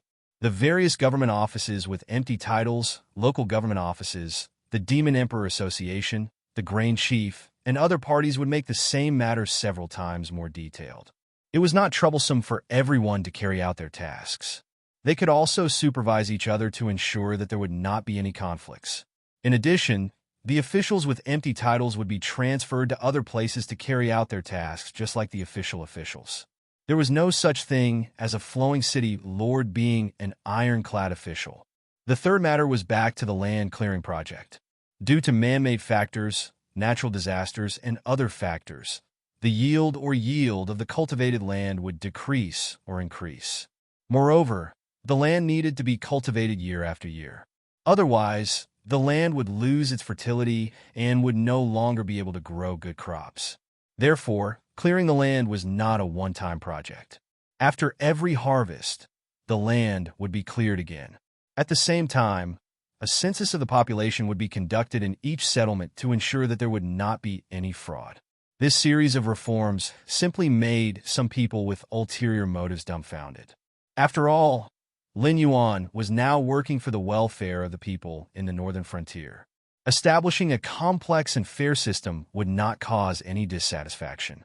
However, to them, it was extremely bad news. Whether they wanted to reap benefits or sabotage, Lin Yuan's move meant that they would not have that opportunity. Late at night, in the northern frontier prince's mansion, Li Zhong finished sorting out the documents in his hands and sealed the files. Only then did he yawn and get up from his office desk. He stretched his body and looked at the groups of patrolling guards outside. His pair of slender sword-like eyebrows were slightly furrowed. The land clearing project was completed, but the biggest problem was still unsolved. For example, the taxes for the officials and the people, and how should the land distributed to the farmers be divided? As the old saying goes, one does not worry about scarcity, but about uneven distribution. Some people took more land, while others took less. When the time came, there would definitely be disputes. At the same time, this was also the last chance for the aristocratic families to struggle. Furthermore, being an official in the northern frontier prince's mansion meant that they no longer had the benefits of tax reduction. Even if they could become the prince of the northern frontier, they would still have to pay 50% of the taxes on their own land. Although their salaries had increased a lot compared to the time when the Xinwu dynasty ruled the northern frontier, they still felt that something was missing without the income from the land under their names. It was easy for the civil and military officials in the northern frontier prince's mansion to lose their motivation and only know how to live in their own positions. Even if he set up a strict official evaluation system, it was useless. For these people, it was better to save up some capital to do business with the Northern Territory Chamber of Commerce than serve the Northern Frontier Prince's Mansion. Although the salary given by the Northern Frontier Prince's Mansion was not small, it paled in comparison to the benefits of a business transaction with the Northern Territory Chamber of Commerce.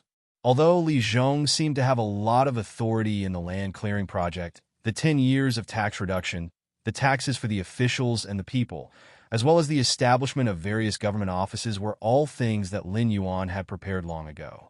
He only needed to take them out at the right time. When it came to other issues, even if Li Zhong had 10,000 ideas, he would not dare to make a decision on his own. "Mr. Li, are you planning to go back and rest?" A patrolling guard greeted Li Zhong with a smile. This guard was the one who had announced in Hu Yan's mansion that the people were storming the gate. He was originally a secret agent of the Association of the Demon Emperor. Although he was barely receiving a salary from the Northern Frontier Prince's Mansion, serving Hu Yan and serving Lin Yuan were two different things. With the merit of bringing Hu Yan down, this guard had become a captain of the permanent guards of the Northern Frontier Prince's Mansion. He was in charge of thousands of people. He was not a big figure in the whole Northern Frontier, but in Shunning City, where there were only 100,000 Prince's Mansion guards, he was a Qianhu. Chapter 425. No, it's just an if. I want to see his lordship Dragon King. Li Zhong smiled politely at the other party. Whether a person was smart or not, it did not depend on whether he could speak eloquently or come up with clever plans, but whether he could recognize his own position. Although Li Zhong was now in charge of the land clearance and other matters, during the period when Hu Yan was under house arrest, the various departments of the Northern Frontier Palace had to deploy all their manpower to assist him. Currently, he could be considered as the highest-ranking official in the Northern Frontier Palace. However, this was only temporary. Once the land clearance was completed and the subsequent developments were on the right track, Li Zhong, this mister without any official position, would no longer be considered a big shot in the Northern Frontier Palace. Even if the Lord Dragon King would reward him handsomely, in terms of name, this Lord Qian who before him would be able to crush him to death. Hu Yin had been as careful and cautious as Li Zhong back then. Otherwise, after Lei Fan had been forced to leave, the position of king of the northern frontier would not have fallen onto Hu Yan's head. And during that period of time, because of the Green Swamp Tribe and the Ether Society, Lin Yuan had neglected the situation in the Northern Frontier Palace. Therefore, although Hu Yin did not have Lei Fan's ability and influence, but during that period of time, his authority was much greater than Lei Fan's. Hu Yin had fallen into the trap for two reasons. Firstly, Lin Yuan had already planned this.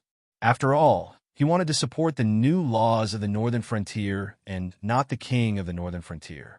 As a member of an aristocratic family, it was only a matter of time before Hu Yin would clash with Lin Yuan over the land clearance issue. Secondly, it was because Hu Yin had become too arrogant. Otherwise, he would not have come up with the idea of going against Li Zhong to stop the land clearance project. Of course, it was still the same old saying that Hu Yin had fallen to such a state today. It was not because Lin Yuan had forced him to do it. Hu Yin and Lei Fan had died in the same way. They had both grasped authority, but did not have enough authority. Arrogance and greed had caused him to have a rebellious heart, and that was why he had fallen to such a state. Learn from the mistakes of others, and learn from the mistakes of others. Hu Yin had not learned his lesson from Lei Fan, but Li Zhong had learned his lesson from Lei Fan and Hu Yin. Naturally, he would not be arrogant. Lord Dragon King? Lord Dragon King is currently in the front yard of the residence. If you go now, you should still be able to make it. Qinhu smiled kindly at Li Zhong. During this period of time, Lin Yuan would make a trip to the Northern Frontier Prince's mansion every day to check on the progress of the land clearing project. At the same time, he would also check on how much surplus grain was left in the Northern Frontier Prince's mansion and whether it was enough to supply other projects in the Northern Frontier and the implementation of the new policies. At the same time, he would also listen to the opinions of the officials working in the Northern Frontier Prince's mansion. Li Zhong nodded and thanked Xinhu before walking towards the front yard. For the other officials to want to enter and leave the Northern Frontier Prince's mansion freely, it was not a realistic thing. Each department had their own office space, and even Hu Yin could not casually interfere with the operations of each department. But Li Zhong was different. As the most popular person in the Northern Frontier, even if Li Zhong had no official position at the moment, everyone knew that it would not be long before Li Zhong would become a big figure who could shake the entire Northern Frontier with just a stomp of his feet. It was not to the extent that everyone would come up to fawn on him, but there were still quite a number of people who came up to Li Zhong to get acquainted with him. When Li Zhong came to the front yard of the Northern Frontier Prince's mansion, Lin Yuan, who was sitting cross-legged, was looking at him with a pair of different-colored eyes, his gaze filled with a hint of ridicule, a hint of playfulness, and a hint of contemplation. Lord Dragon King, your student pays his respects to you. Li Zhong clasped his fist and bowed to Lin Yuan in greeting. Lin Yuan nodded slightly in return, his gaze still shining as he looked at Li Zhong. He had no intention of taking the initiative to speak, but his gaze was clearly telling Li Zhong, I already know what you're thinking. Li Zhong did not put on an act. He simply walked in front of Lin Yuan and voiced his concerns one by one. That's it. Lin Yuan tilted his head and calmly said, I thought that your brain was one of the smartest in the world. Is it that difficult to solve the problem of those officials' ambition? I gave you the authority to set up a government office without official posts, but you didn't get any inspiration? And before, the noble families were reduced from land taxes.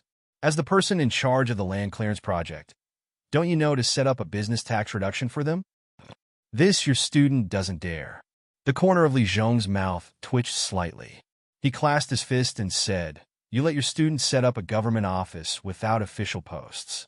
Your student thought hard and felt that although these government offices increased expenses, they reduced the chances of officials being corrupt. At the same time, With an official evaluation system, they could also select more and better talents for our Northern Frontier Prince's residence. It's just like how some people are suitable for writing, but can't become an official. Some people are suitable for being an official, but have no education. These government offices without official posts are like a demon-revealing mirror. With one try, you can see if they're made for it. At this point, Li Zhong paused, adjusted his train of thought, and continued. Although your student has the intention to imitate, I can't think of a method similar to Dragon King's.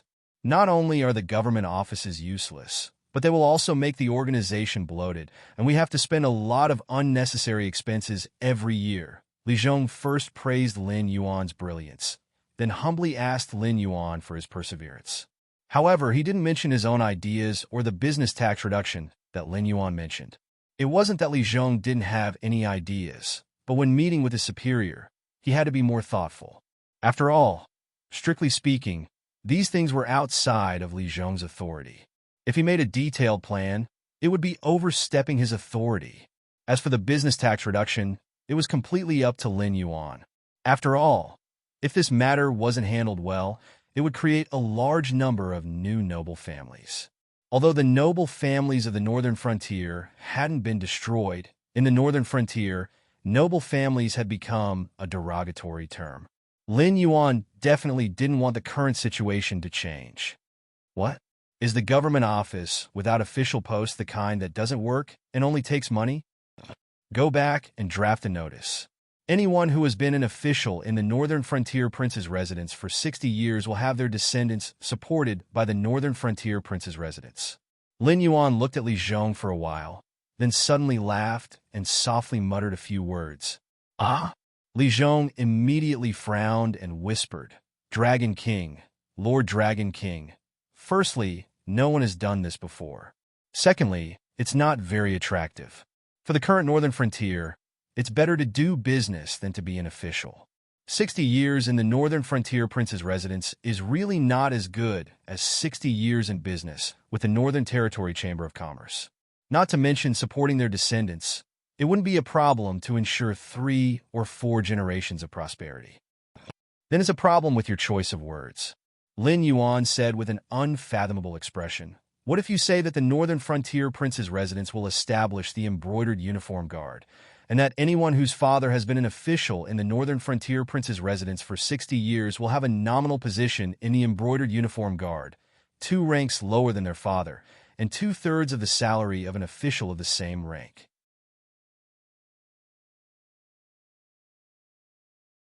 Chapter 426. Isn't that the same? Li Zhong resisted the urge to roll his eyes. Once an official in the prince's mansion at the Northern Frontier had worked for 60 years, they would be considered to have reached the age of retirement according to the new laws of the Northern Frontier. Regardless of their cultivation, they could no longer continue to work as an official in the prince's mansion at the Northern Frontier. However, they could receive a pension from the prince's mansion at the Northern Frontier every month. Even though it could not compare to their salary, it was still an income, right? There is no limit to the number of people in the embroidered uniform guard. They will temporarily be military positions, and each official can only have one son. Once there is a vacancy in the Northern Frontier's military system, and there is no one below them who can be directly promoted, the embroidered uniform guard members can lower their ranks and directly take over the vacant position. Similarly, after this person has worked for 60 years, their children can still work in the embroidered uniform guard. Lin Yuan's next words soon caused Li Zhong to sink into deep thought. The Northern Frontier might be pushing new policies, but the power of the military would always be indispensable. Being a Baihu in the Northern Frontier's military system was much more important than being a high-ranking official in the prince's mansion at the Northern Frontier. Just the fact that they could directly lower their ranks and take over a military position without having to wait for an evaluation was enough to attract countless people to join the embroidered uniform guard. The embroidered uniform guard did not recruit outsiders. They only accepted the children of officials who had worked for 60 years in the prince's mansion at the Northern Frontier. Besides, the higher the rank of the father, the higher the rank of the son in the embroidered uniform guard. At that time, the lower the rank of the son in the embroidered uniform guard, the higher the rank of the son in the embroidered uniform guard. Not only did this solve the problem of the officials in the northern frontier being ambitious to secure their positions as military officials, these officials would also conduct strict training for their children, which could be considered as solving the problem of talent. Similarly, only the officials who had worked for the prince's mansion at the northern frontier until they retired could enjoy the benefits of having a son in the embroidered uniform guard. It also solved the problem of the officials in the northern frontier not doing any work and even thinking about quitting to do business. Killing 3 birds with 1 stone? It seemed that there was more to it. Also, the embroidered uniform guard can't be considered a government office in name only. I plan to split the embroidered uniform guard into 2 departments, one in the light and one in the dark. The light department will be independent of the local government and will be in charge of the safety of the gathering place. They will be in charge of arresting and interrogating. However, the criminals will still be sent to the prisons set up by the local government. The dark department was responsible for investigation, supervision, and collecting intelligence from both sides during wartime. They were also responsible for monitoring the integrity of the local officials. They were also responsible for monitoring each other with the secret agents of the Association of the Demon Emperor. They were responsible for ensuring that what the Northern Frontier Prince's residents heard and saw was not what some people wanted the Northern Frontier Prince's residents to hear and see. The embroidered uniform guards only need to answer to me and the king of the Northern Frontier. As for the others, no matter what position or identity they have on the Northern Frontier, as long as they have evidence, they can send the embroidered uniform guards to arrest them. Lin Yuan let out a sigh of relief, but his eyes shone brightly. Ding Zai's manipulation of the Association of the Demon Emperor to block his vision had taught him a lesson. Although the secret agents of the Association of the Demon Emperor were everywhere in the Northern Frontier, once something happened within the Association of the Demon Emperor, Lin Yuan would become a blind existence. However, the Northern Frontier belonged to the Shenwu dynasty, and the nominal king was Hu Yin. Lin Yuan's territory system could not be used in the Northern Frontier. Otherwise, he would not have kept so many spies for his own use. As expected of Lord Dragon King. Amazing, amazing! After listening to Lin Yuan's series of ideas, Li Zhong clapped his hands and cheered. After all, once Lin Yuan set up the embroidered uniform guards, his biggest problem would be solved. He could not help but return to his office to record the details of Lin Yuan's idea of the embroidered uniform guards. He would go back and think about it repeatedly to see if he could come up with a better plan. If he could not, he would directly post the announcement of the establishment of the embroidered uniform guards on the bulletin board of the Northern Frontier King's Mansion, and then send someone to deliver the letter to the local government. Wait! Just as Li Zhong turned around, Lin Yuan called out to him. After a moment of silence, the smile on Li Zhong's face disappeared. He turned to look at Lin Yuan with a bitter face, cupped his hands and said, "Lord Dragon King, forgive this student for speaking out of turn, but the business tax exemption must not be allowed. Otherwise, I'm afraid another batch of new aristocratic families will be created. Wouldn't the efforts of Lord Dragon King and this student go to waste?" Lin Yuan looked at Li Zhong silently, his heterochromatic eyes faintly narrowed. No one knew what he was thinking. After a while, Lin Yuan sighed softly and said helplessly, "What is in your head?" Although the aristocratic families today rely on the Northern Frontier King's Mansion for survival, people are forgetful. In another 1 or 2 years, the Northern Frontier aristocratic families' interference in the welfare of the common people will be more or less forgotten. At that time, the aristocratic families of the Northern Frontier will be happy again. Indeed, seeing that Lin Yuan was seriously discussing with him, Li Zhong could not help but think seriously. He quickly nodded and agreed with Lin Yuan. I've said before that aristocratic families cannot be dealt with cleanly. No matter if it's an official, a rich family, or even you, Li Zhong, they will give birth to their own children and families. After a long time, when they have accumulated enough wealth and resources, they will become a new aristocratic family. That's why I'm willing to give up some benefits to make the aristocratic families work for me willingly. You see, the Northern Frontier is prosperous and rich now, but this is built on the premise that everyone works together. The Northern Frontier Academy is still in the process of being built. Even if I want to promote poor students, I don't have that many poor students to use. Governing the Northern Frontier still depends on the children of the aristocratic families. If I don't give them some benefits, how can they continue to contribute to the development of the Northern Frontier? When the time comes, the officials of the Northern Frontier will hate you and me. No matter how good the government decree is, it will be impossible to carry it out. Lin Yuan's heterochromatic eyes flickered with a faint light as he continued. The business tax exemption is different from the land tax exemption. The latter is equivalent to forcing the common people to give their land to the aristocratic families to strengthen the power of the aristocratic families. But the former is different. The former is to attract the aristocratic families to invest more resources to strengthen the Northern Territory Chamber of Commerce. The Northern Territory Chamber of Commerce will then feed the Northern Frontier. As for the calamity you're worried about, Lin Yuan's final two cold laughs instantly shattered Li Zhong's worries. The aristocratic families were the reason why a dynasty was destroyed. This was the reason why Li Zhong viewed the aristocratic families as tigers and wolves. But now, the aristocratic families of the Northern Frontier had lost their land and were like tigers and wolves without claws.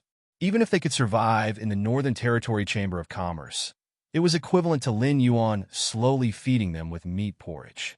When Lin Yuan no longer wanted to feed them, these aristocratic families could only walk the path of starvation.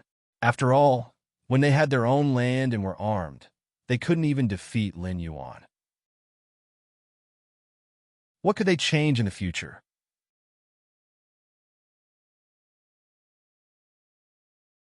Chapter 427. This student understands. Li Zhong cupped his hands towards Lin Yuan and said with a face full of smiles. This embroidered uniform guard was different from the other government offices without official posts. Right from the start, they were in charge of arresting, punishing, supervising, and other important powers. It was most likely not to motivate the officials to improve themselves. After all, although this kind of government office was not a formal establishment, its power was much greater than many formal government offices. If Lin Yuan were to use this government office 60 years later, then it would be impossible for Lin Yuan to defeat two successive kings of the Northern Frontier without being stained with blood. Therefore, when the embroidered uniform guard was first activated, there would definitely be a group of fierce people who would be transferred in, and they would have to do great things. When he thought of the power of the embroidered uniform guard, Li Zhong could not help but shiver. It was as if he could see the image of the Northern Frontier in the not-too-distant future. In addition, this king is waiting for you here. There is another task for you to do.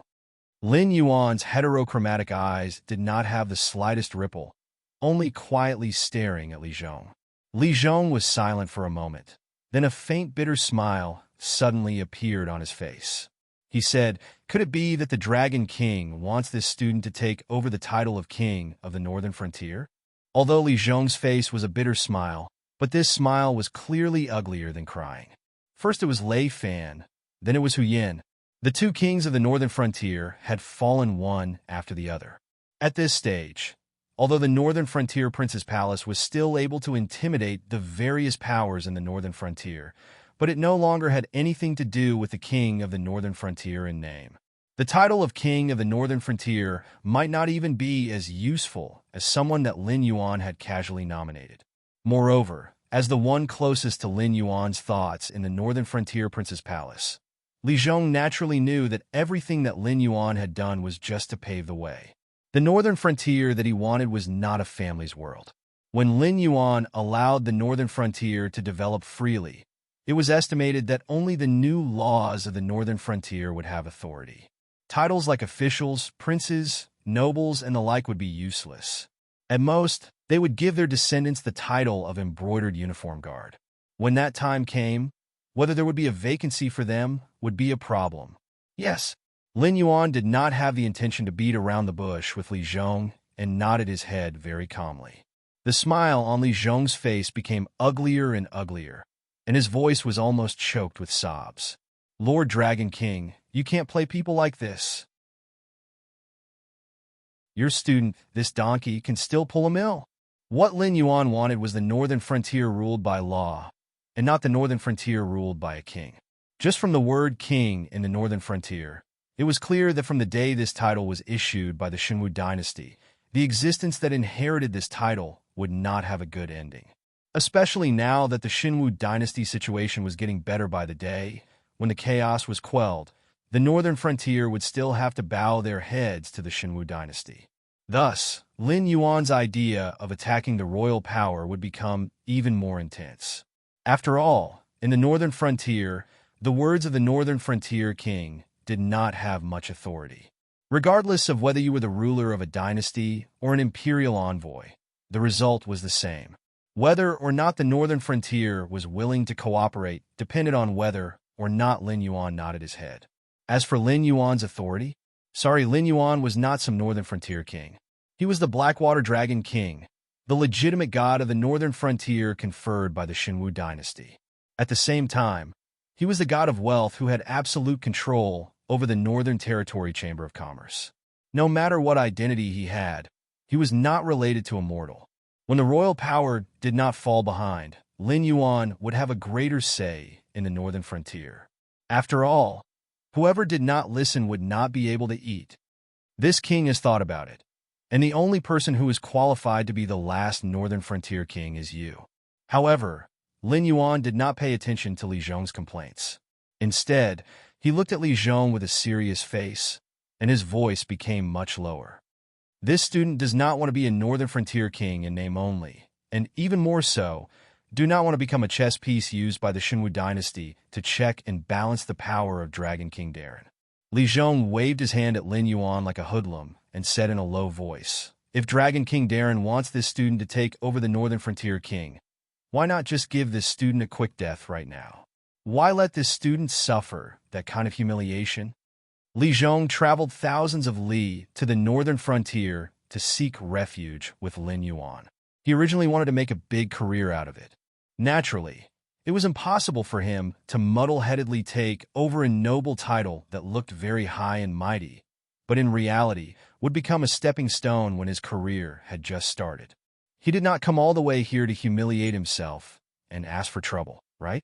In particular, Li Zhong had already grasped the knack of Lin Yuan's idea. Especially after he started to implement the land clearing project, he did not even need to think to know that Lin Yuan was weaving an impenetrable net. Various yamen, officials, nominal positions, and shifter emperors would form this big net. Under the big net were the people of the northern frontier, and above the big net was Lin Yuan. As long as Lin Yuan did not lose the support of the people, then his every move in the center of the big net would be accurately fed back to the various areas covered by the big net. These yamen, which divided the authority very carefully, seemed to have scattered the authority of the various local yamen, turning the usually awe-inspiring old men into ferocious beasts without claws and fangs. However, it further stabilized the authority of those in the center. The authority of the various departments was divided, and they would often see each other. Even if someone wanted to cause trouble, a sentence could make other people who did not want to be implicated stand up and report him. Moreover, there was the association of shifter emperors and the embroidered uniform guards watching from the side. The young masters of the embroidered uniform guards were eagerly waiting for something to happen to the various yamen officials, so that they could use their connections to fill in the gaps in the various departments. Although the current embroidered uniform guards were only filling in military positions, there were many military positions in the local yamen. Moreover, after filling in the yamen, they would no longer be a member of the embroidered uniform guards. Naturally, they would no longer be restricted by the rules. If they worked hard and achieved some political achievements, wouldn't promotion be just around the corner? Of course, after they filled in, the new embroidered uniform guards and those who did not fill in would also keep a close eye on them. As long as Lin Yuan could clearly control the two forces, the embroidered uniform guards and the association of shifter emperors, the changes in the officialdom of the northern frontier would forever be a virtuous cycle. No one would dare to make a mistake under the watchful eyes of countless people, and would naturally strictly carry out Lin Yuan's orders. This king is not after your life, and definitely not to humiliate you. After the fall of Lei Fan, the authority of the king of the northern frontier had been mostly lost. Otherwise, Huyen would not have been so frightened by this king's words that he stayed in Shunning City obediently. Do you think he did not want to go out? Or did not dare to go out? Also, the dignity and prestige of the king of the northern frontier had been completely lost under your scheme, Mr. Li. If you go out and ask the people of the northern frontier, when they hear the words king of the northern frontier, and Huyen, who would not spit on the ground, Lin Yuan's heterochromatic eyes seemed to be able to speak. With a smile, he said in a deep voice, "As the person who defeated the villain Huyen, Mr. Li, isn't it the most suitable person to take over the northern frontier king?"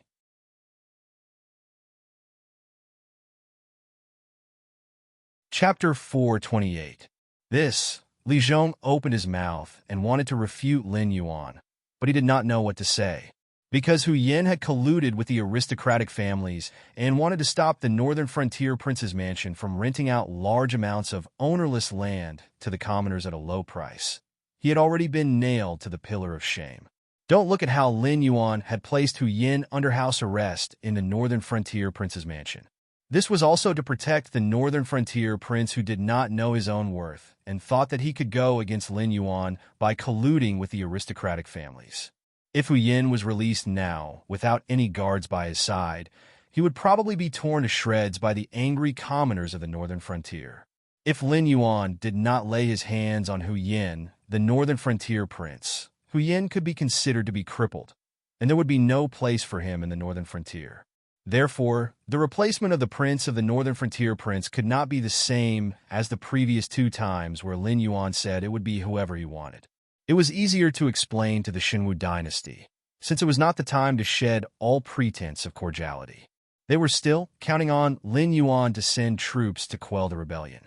Therefore, even if the Hu clan's descendants opened their eyes, this hereditary prince of the northern frontier prince's mansion would not fall into their hands.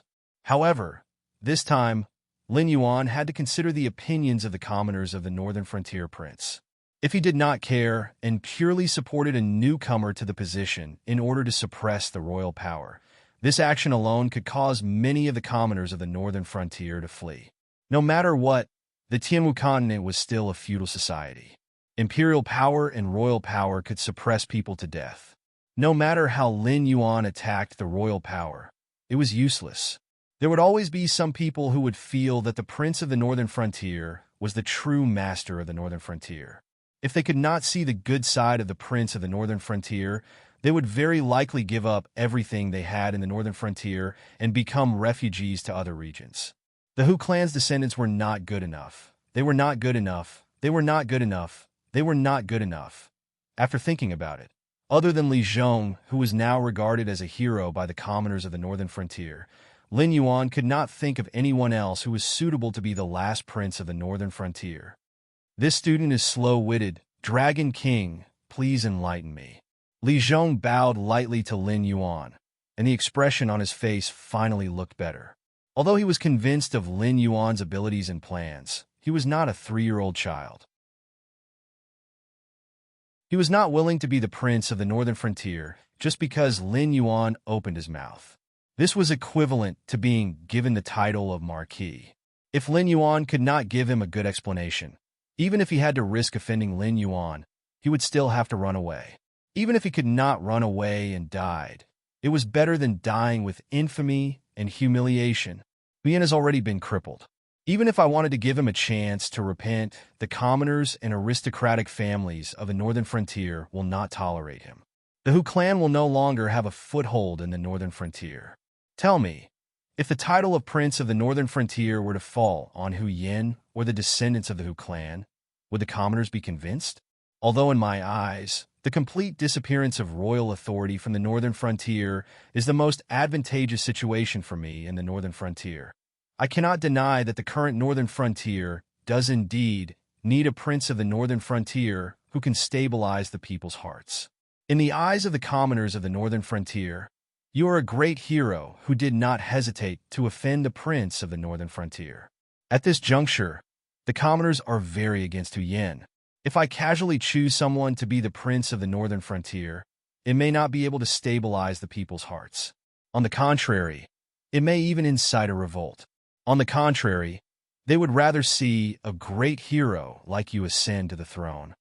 Lin Yuan's heterochromatic eyes did not show the slightest fluctuation, as if he did not care about Li Zhong's popularity in the northern frontier. This student is afraid. Li Zhong's mouth was still giving way, but in his heart he was secretly pondering. The Dragon King in front of him was an existence that anyone dared to scheme against, especially the position of the Prince of the Northern Frontier. In his eyes, it was like a chess piece that could be abandoned at any time. Every stage of the game had its own uses. Once the value was squeezed out, he would not hesitate to crush it. For example, the first prince of the Northern Frontier, Lei Fan.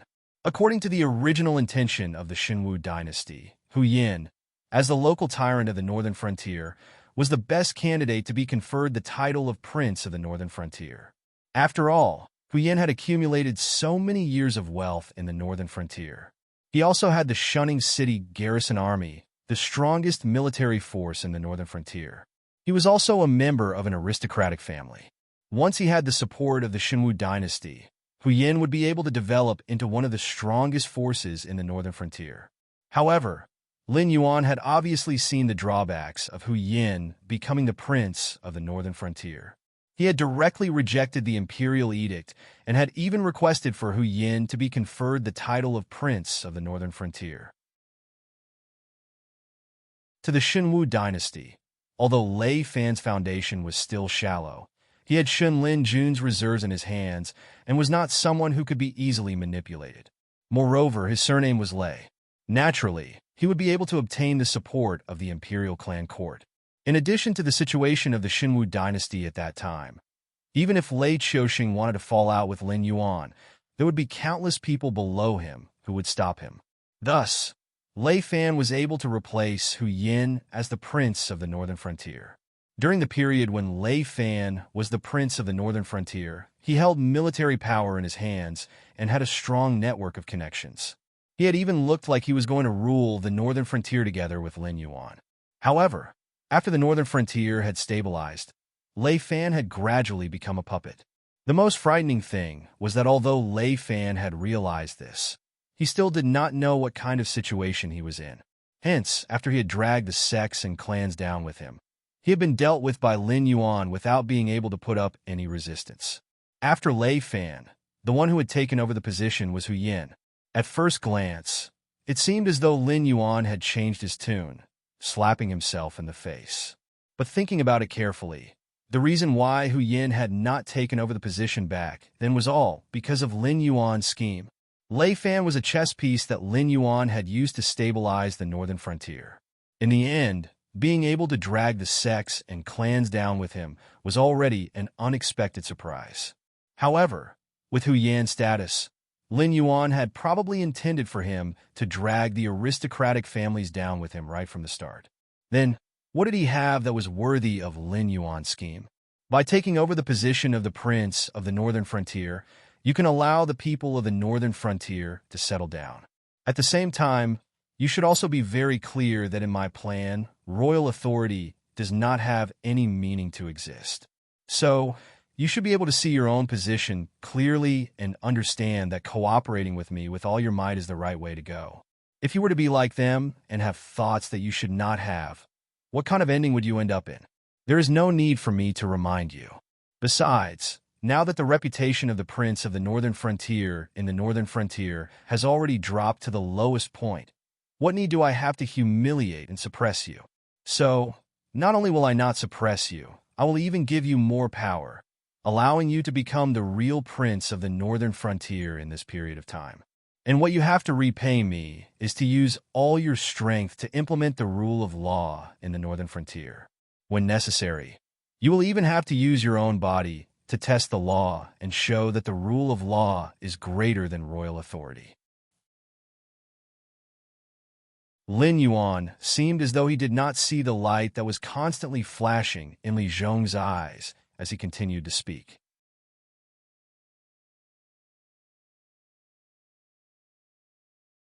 Chapter 429. The distance between the northern frontier and the imperial capital was definitely not close. However, Lin Yuan only took half a day to send the news to the imperial capital. By the time he received the imperial capital's reply and the imperial edict of appointment, it was already 3 days later. It was not that Lei Qiuxing and Zhang Xiu did not value Lin Yuan, but that the important officials in the court valued Lin Yuan too much. In this short period of 1.5 years, Lin Yuan's name was like a nightmare that shrouded over their heads. It was not only because the northern frontier was getting stronger day by day, but also because Lin Yuan's position was never that of a prince or a noble. Even if he was the grand secretary of the imperial cabinet in the Shenwu dynasty, he could not deny that he was a member of an aristocratic family. As for the other aristocratic families and sects, although they had their enemies, they were more of an excellent helper and cover. Only when everyone worked together could they contend against the supreme imperial power and seek benefits for their families. However, after Lin Yuan took over the throne, he immediately began to reform.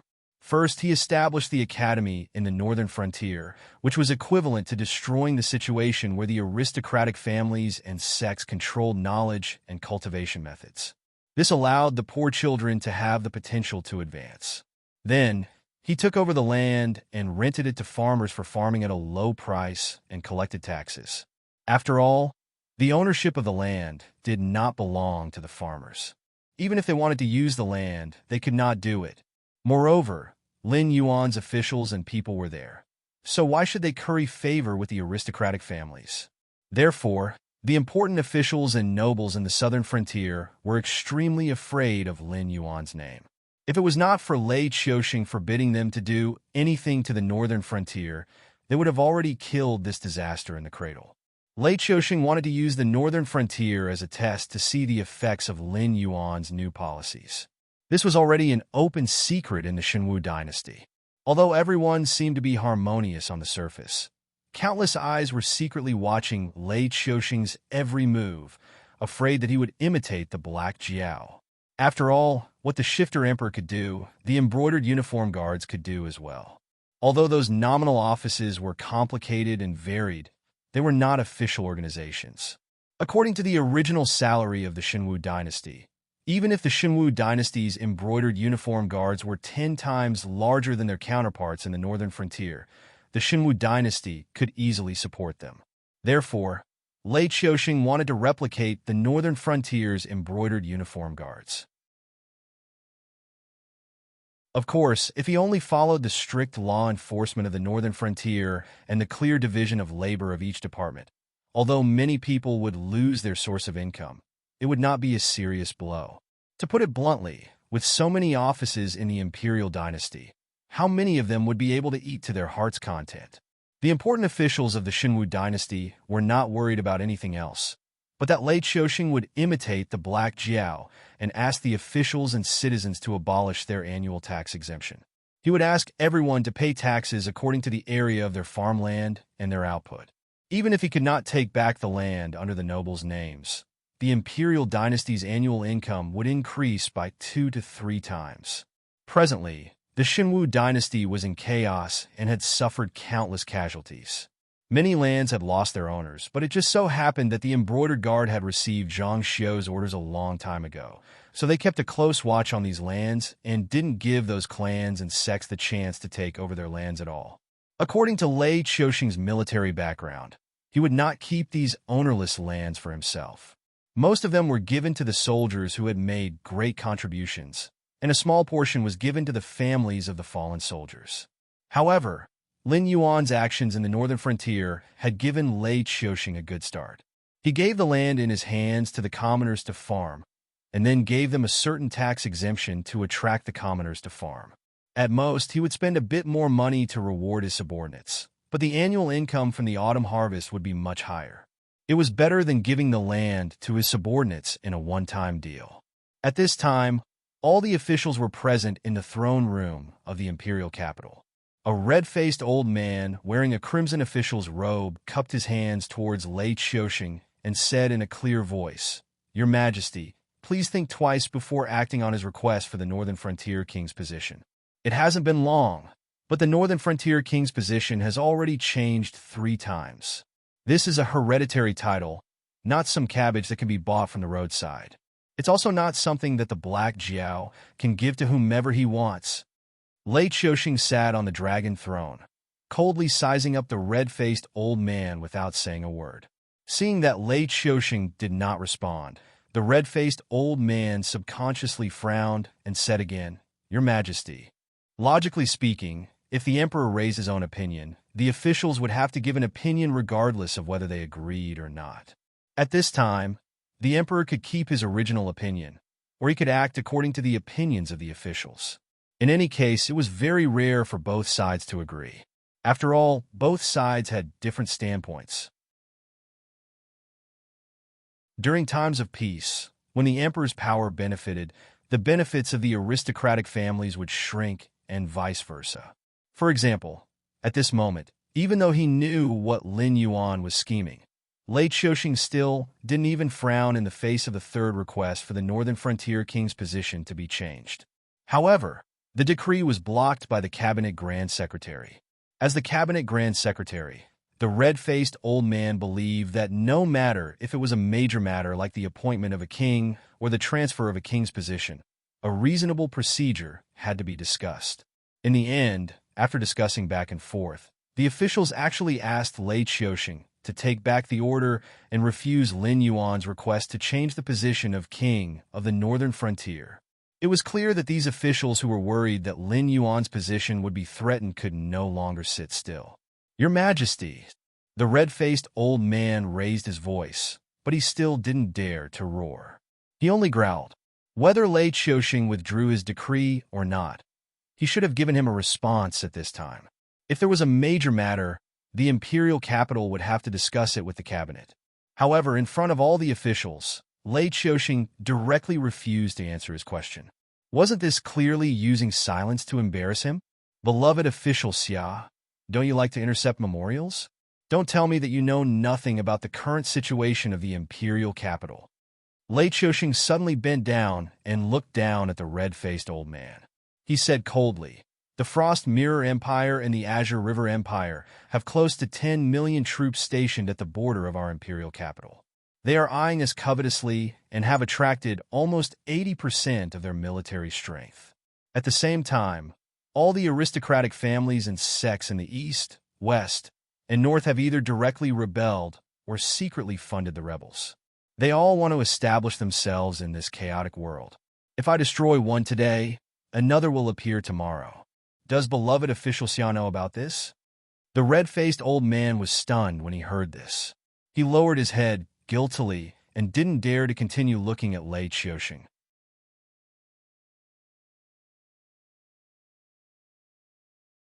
Chapter 430. The cabinet ministers had the right to read the memorials. Even before Lei Qiuxing read the memorials, they had to read them themselves to ensure that there was nothing that the emperor couldn't know about before handing the memorials to him. Of course, it was completely different for the emperor to know through the embroidered uniform guard and through the memorials. After all, no matter how many secrets the embroidered uniform guard knew, the Xinwu dynasty couldn't legitimately interfere. They could only use the embroidered uniform guard spies within the Xinwu dynasty to deal with it. To put it bluntly, it was just a dispute in the Jianghu. However, cabinet ministers only had the right to read memorials. When the decree came from Lei Qiuxing's imperial study, the ministers could only follow the instructions on the cover and deliver it to where it should be delivered. They couldn't read a single word inside. After all, that was the emperor's thoughts. Ordinary people didn't have the right to know. The red-faced elder had read Lei Qiuxing's decree and made it known to the entire court. He had clearly violated Lei Qiuxing's taboo. Otherwise, he wouldn't have been left out in the imperial court. This subject knows a little. The red-faced elder resisted the numbness in his scalp and replied in a low voice. "Then do you know how many rebels there are in the north, how many there are in the south, and whether the rebels on the east and west are locals or disguised as soldiers from the two dynasties? Does beloved official Xia know these things?" Lei Qiuxing raised his brows and asked coldly. "This humble subject doesn't know." The red-faced elder shook his head, his eyes dim. "There are more than 50 million rebels in the four directions. Every night we clear them out, their numbers will increase. However, my soldiers are currently resisting the attacks of the two dynasties on the east and west. They simply can't free themselves to deal with these rebels. The only person that can be mobilized, Shenlin Jun, has gone to war. During this period of time, he has been fighting in the north and south. The results seem to be quite good, but in my opinion, these battles are King worthless. As Lei Qiuxing spoke, he was so angry that he laughed and said coldly, "Official Xia, that good nephew of yours even dares to embezzle Shenlin Jun's provisions and military equipment. How dare he? No wonder my army is getting weaker by the day. It turns out that even the roots are rotten." Hiss! Before Lei Qiuxing could finish his sentence, a series of gasps could be heard in the throne room. The red-faced old man's nephew was the commander-in-chief of the Heavenly Inspire Army. He was in charge of supplying the three armies with provisions and armaments. At the same time, he was also the largest strategist department in the Shenwu dynasty. In the early years, the people on duty there were new aides and strategists who had joined Lei Qiuxing before he rose to power. But now, it had become a government office where some people took advantage of their position for personal gain and filled their own pockets. They even dared to embezzle the provisions and armaments of the emperor's personal army. What kind of concept was this? They were greedy and stupid. If it weren't for that good nephew of yours, how could my Shenlin Jun have to find a place to rest and reorganize after losing more than half of his men to a group of rebel soldiers who had been trained for less than half a year? Lei Qiuxing narrowed his eyes slightly and said coldly, "If my Shenlin Jun could still fight, why would I count on those two evil creatures, Lin Yuan and Lei Qiuming? Do you think I don't know what it means to raise a tiger and invite calamity? The problem now is if I don't raise a tiger, how will I deal with the rebel soldiers who are causing chaos everywhere? Will I rely on the benevolence and righteousness that you, Scholar Xia, speak of?" "Your Majesty." The red-faced old man froze as if he had been struck by lightning. Although he knew that his nephew's hands were not clean, he had never thought that his nephew would be so daring. Who didn't know that Shenlin Jun represented the emperor's personal army in Shenwu Royal County? What was the difference between making a move on Shenlin Jun and directly stealing money from the emperor's treasury? "Official Xia, whether you are willing or not, this edict must be delivered to the northern frontier today. Later, I guarantee that your head will be moved along with your nephew's." Slapping the dragon throne heavily, Lei Qiuxing stood up and stared coldly at the red-faced old man. His expression was as gloomy as water. There was no suspense as to whether or not the red-faced old man's nephew was stupid. After all, no matter how strong the father's relationship was, it was impossible for an idiot to sneak into the Heaven Inspire army, which was full of strategists. Therefore, the red-faced old man's nephew embezzling Shenlin Jun's supplies was certainly not as simple as it seemed. At the very least, it was a dereliction of duty. At the very least, it was a crime that could implicate 9 generations of his family. Humph! Snorting coldly, Lei Qiuxing's cold gaze swept across the faces of everyone present. Many of the important officials present were considered to be the trusted aides of Xie Xinghai in the previous dynasty. At that time, they were working for Xie Xinghai while secretly contacting him, all the way until the day his troops arrived. According to Xie Xinghai's original plan, they could at least delay him for 10 days to half a month. At that time, the troops from all over the country would arrive. In the end, those important officials and generals that Xie Xinghai trusted very much naturally opened the gates of the imperial capital and welcomed him and his subordinates into the imperial capital.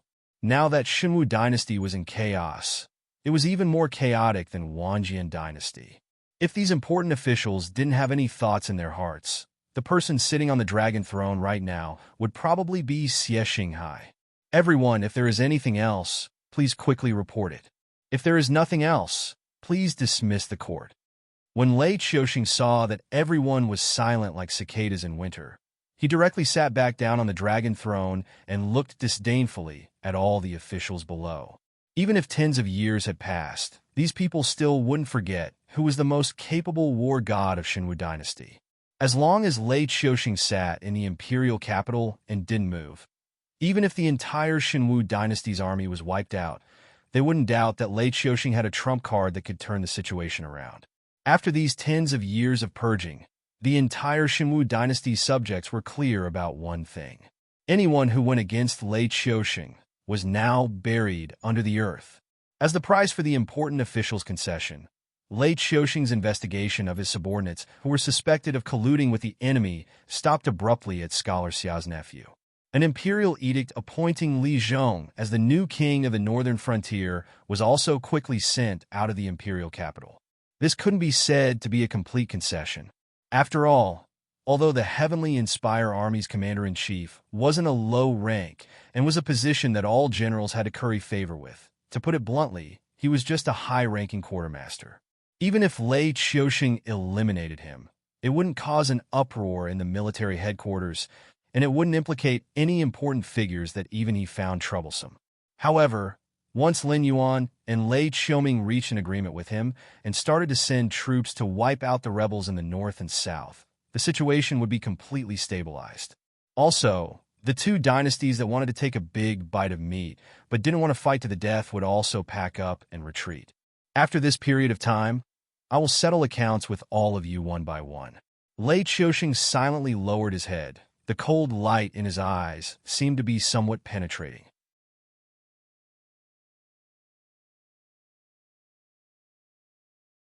Chapter 431. The situation in the northern frontier was changing, and the undercurrent was surging in the imperial capital. At this stage, the rebel army in the northern frontier was terrified. Every day, they were worried that Xun Lin Jun would kill his way to their doorstep. In the end, while Xun Lin Jun was still stationed in the south, they were waiting for another wave of death. The arrival of the 300,000 southern expedition immediately frightened the rebel army in the city. When the defenders on the city wall saw the densely packed southern expedition with bright armor outside the city, they were so scared that they almost couldn't hold their weapons steadily. Although there were many rebel forces in the northern frontier, everyone knew that the true leader of the northern frontier was the Black Jiao, who controlled the military and politics of the northern frontier with the body of a demon beast. Only the Black Jiao was the legitimate existence appointed by the Xinwu dynasty. Although the Xinwu dynasty was now rising everywhere, and rebel armies were appearing one after another, there weren't many rebels who really wanted to be the emperor. They just wanted to take advantage of this chaotic world to lay a foundation for their descendants. Especially after the northern frontier broke away from the control of the Xinwu dynasty, the Black Water Dragon King was conferred by the Xinwu dynasty with the title of Northern Frontier King and Black Water Dragon King, which made countless people envious. Things in the world were often like this. They seemed to only see the current glory of Lin Yuan, but forgot that when Lin Yuan was in control of the northern frontier, the Xinwu dynasty's first reaction was to transfer troops from the coastal battlefield in the southern frontier and merge them with the Xiongwu army to suppress Lin Yuan. The commander said that we have to take this city before the sun sets. Tonight, we will spend the night in the city. Li Zhongxing's bodyguard pulled on the reins, and the horses under him reared up. The neighing of the horses and the voices of the people mixed together, but his every word was accurately transmitted to the frontline soldiers' ears. Kill! The 300,000 Southern Expedition soldiers following Li Zhongxing raised their weapons and roared in unison. The city in front of them was not large, but it was actually the largest group of rebels near the northern frontier. They occupied 4 cities under their rule. In terms of territory and military strength, they were stronger than the 6 border cities. However, compared to the northern frontier, which had been hiding their strength for more than 4 months, they were still ants that could be easily crushed. Li Zhongxing rode on his warhorse. His eagle-like eyes landed on the city wall in front of him as he shouted, "Boys kill!" This group of rebel soldiers looked like they could not withstand a single blow, but in the face of such a powerful northern frontier army, they were only scared. They did not give up the defense line because of their low morale. The two sides were in a deadlock for the time it took for an incense stick to burn. Li Zhongxing did not even see a single deserter. In his heart, he had already raised his evaluation of the enemy's general by several levels. However, This did not stop Li Zhongxing from taking the city. Ever since he came out of seclusion, he had never thought that he would lose. All he was thinking about was how to win beautifully. Following the commander's command, the soldiers who had been waiting for a long time immediately roared and charged, aiming their weapons at the city wall.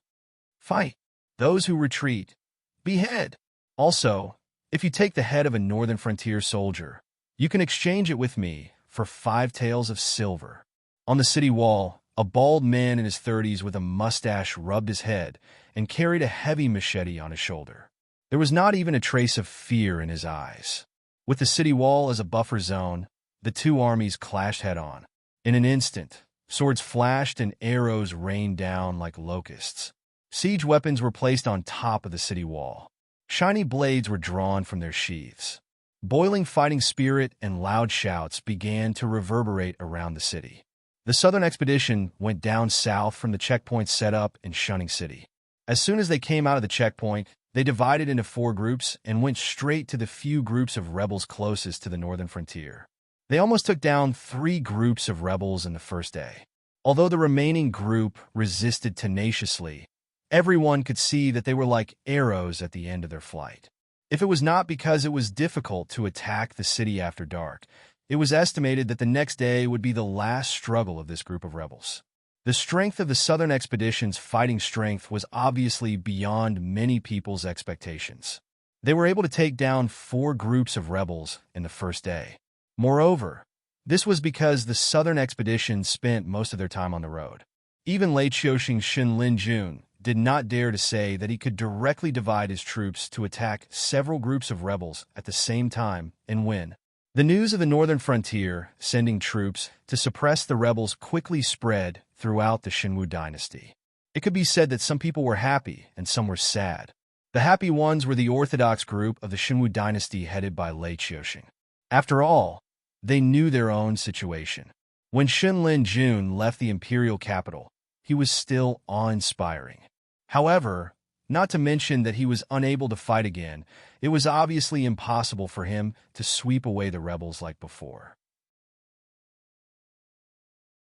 As the former god of war and god of war, Lei Qiuxing quickly ordered Xin Lin Jun to stay put and rest. He quietly waited for the movements of the northern frontier and Qingpeng. This was because he believed that no matter what Lin Yuan and Lei Qiuming were thinking, they would not let go of such a good opportunity. Even if he had to sell the foundation that he had painstakingly built to the Xinwu dynasty, he would have to sell it for a good price, right? As for the rebels, in Lei Qiuxing's eyes, they were even less of a problem. In the past, it was difficult for him to seize the opportunity to reshuffle the cards of the Xinwu dynasty. This time, they stretched out their necks to be cut. Lei Qiuxing had even less reason to let them go. If it was not for the fact that he could not mobilize the military forces in his hands, why would he have to lower his head and try to rope in Lin Yuan and Lei Qiuming? Lei Qiuxing was very clear that although the Xinwu dynasty was in chaos, the rebels outside still did not dare to go too far. Especially when Lei Qiuxing still had a card in his hand that had not been played yet. Even if they had 10 times the courage, they would not dare to act recklessly. However, once Xin Lin Jun's undefeatable banner fell, the rebels would not just simply cause chaos in their own territory. There was no guarantee that many of them would immediately lead their troops to attack the imperial capital. They would take this opportunity to set their sights on the supreme throne. Therefore, Lei Qiuxing would rather stop Xin Lin Jun's advance and let the rebels continue to jump around than let Xin Lin Jun take the risk of ruining his own undefeatable signboard. Although Lei Qiuxing's actions made countless discerning people see the weakness of the giant beast that was the Xinwu dynasty, Xin Lin Jun had not been completely annihilated. Even if they had any thoughts, they did not have the guts to be the first to stand out. At most, they would occupy a few territories and wait for the imperial edict to be issued. After all, there were so many rebels in the Xinwu dynasty. Even if Lei Qiuxing was known as the Eternal Emperor, he had to understand that the law could not punish the masses. If he really offended the aristocratic families in the world, even if the Xinwu dynasty was in a precarious state, they could easily overturn the entire Xinwu dynasty if they worked together.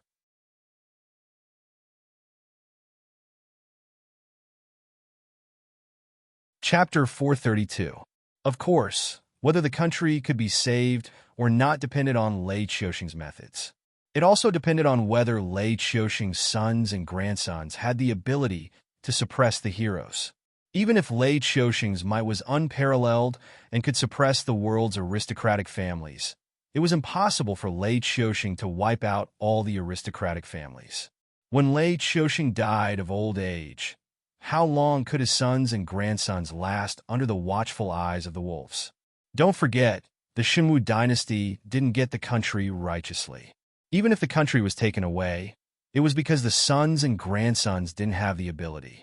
But these were all things that the Xinwu dynasty had to consider.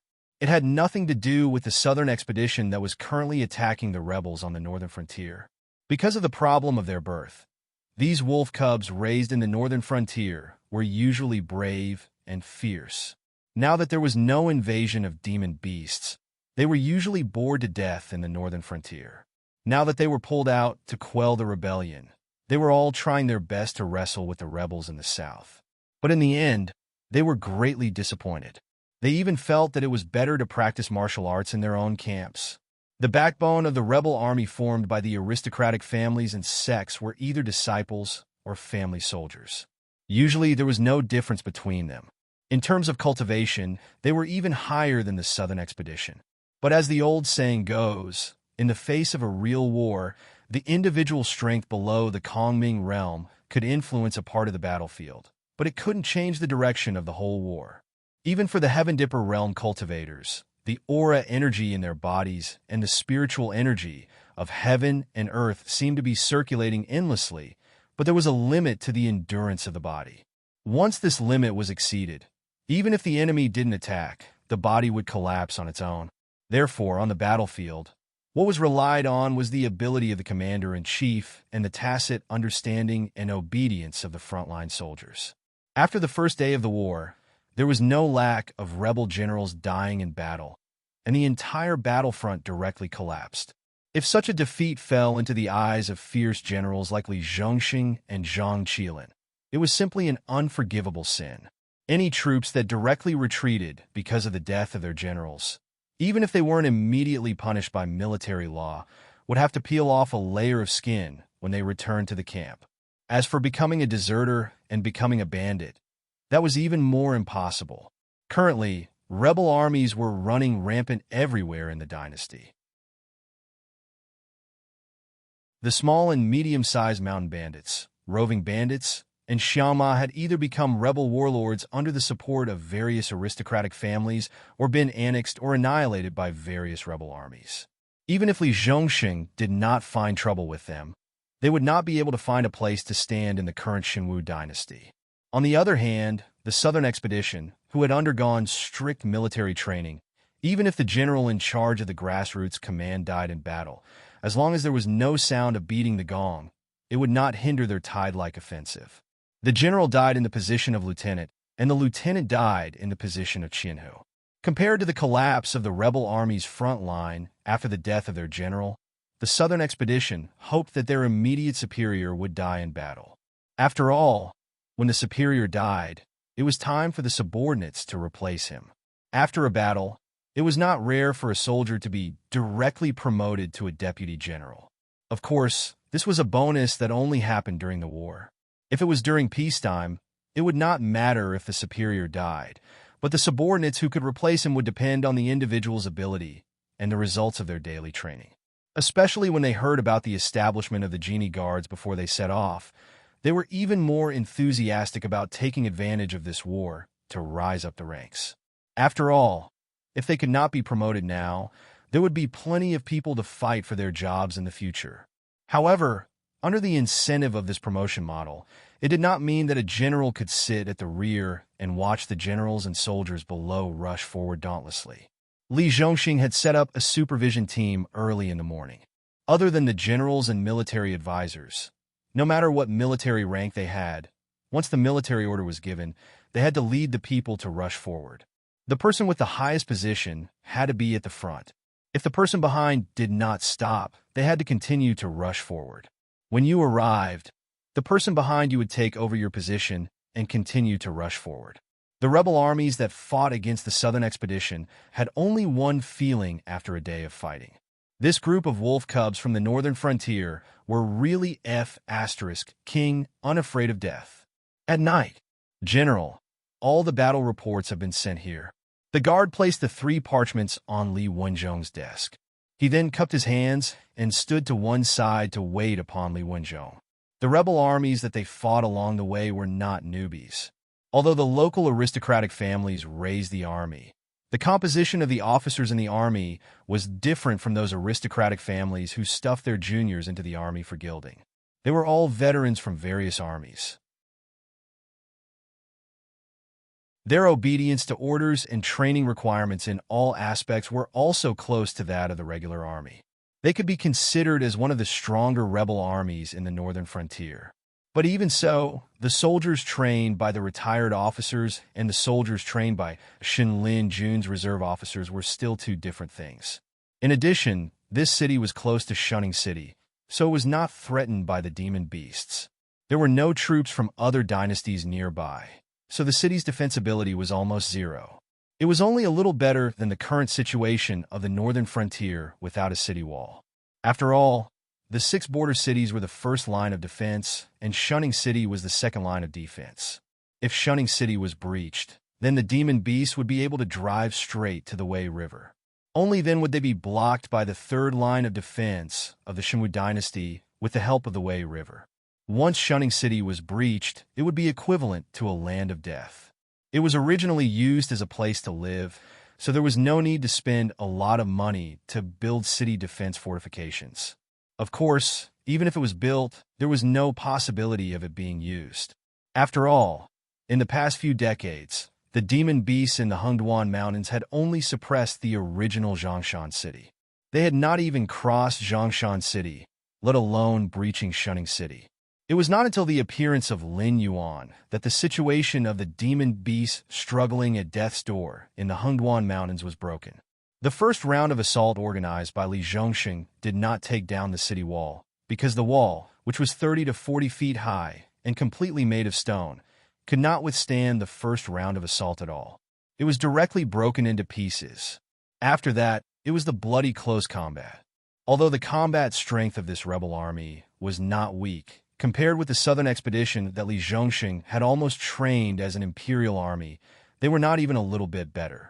Even though their cultivation was high and their numbers were comparable, they only gave the southern expedition a head-on blow at the beginning of the battle. As the 2 sides were entangled and anxious, the balance of victory had been tilting towards the southern expedition. These bastards are all here to show off. Li Zhongxing did not even look at the 3 battle reports on the desk. He stretched himself and said in a deep voice, "I won't look at the specific written reports. You just need to tell me the general situation. If there is no problem, retouch the 4 battle reports and send them back to the northern frontier."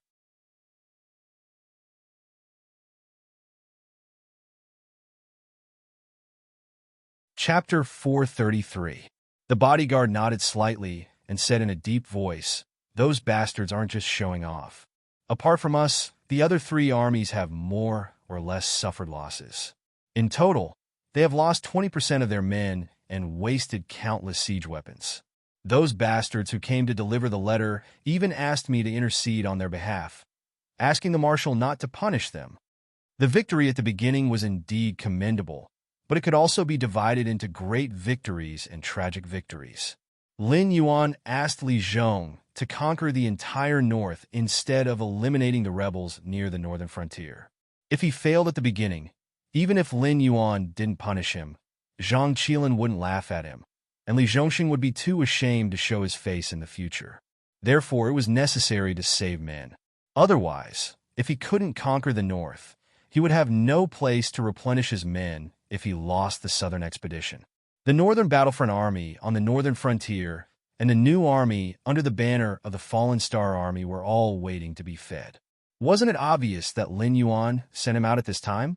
Although Zhang Qilin and Li Zhongxing were each in charge of an army, they were both from Shenlin Jun. In this situation, they naturally worked for Lin Yuan. However, when Lin Yuan and Lei Qiuxing were competing, Lin Yuan couldn't use the officers of the imperial army to control his own troops. Could he? Was he tired of living? Was he tired of living?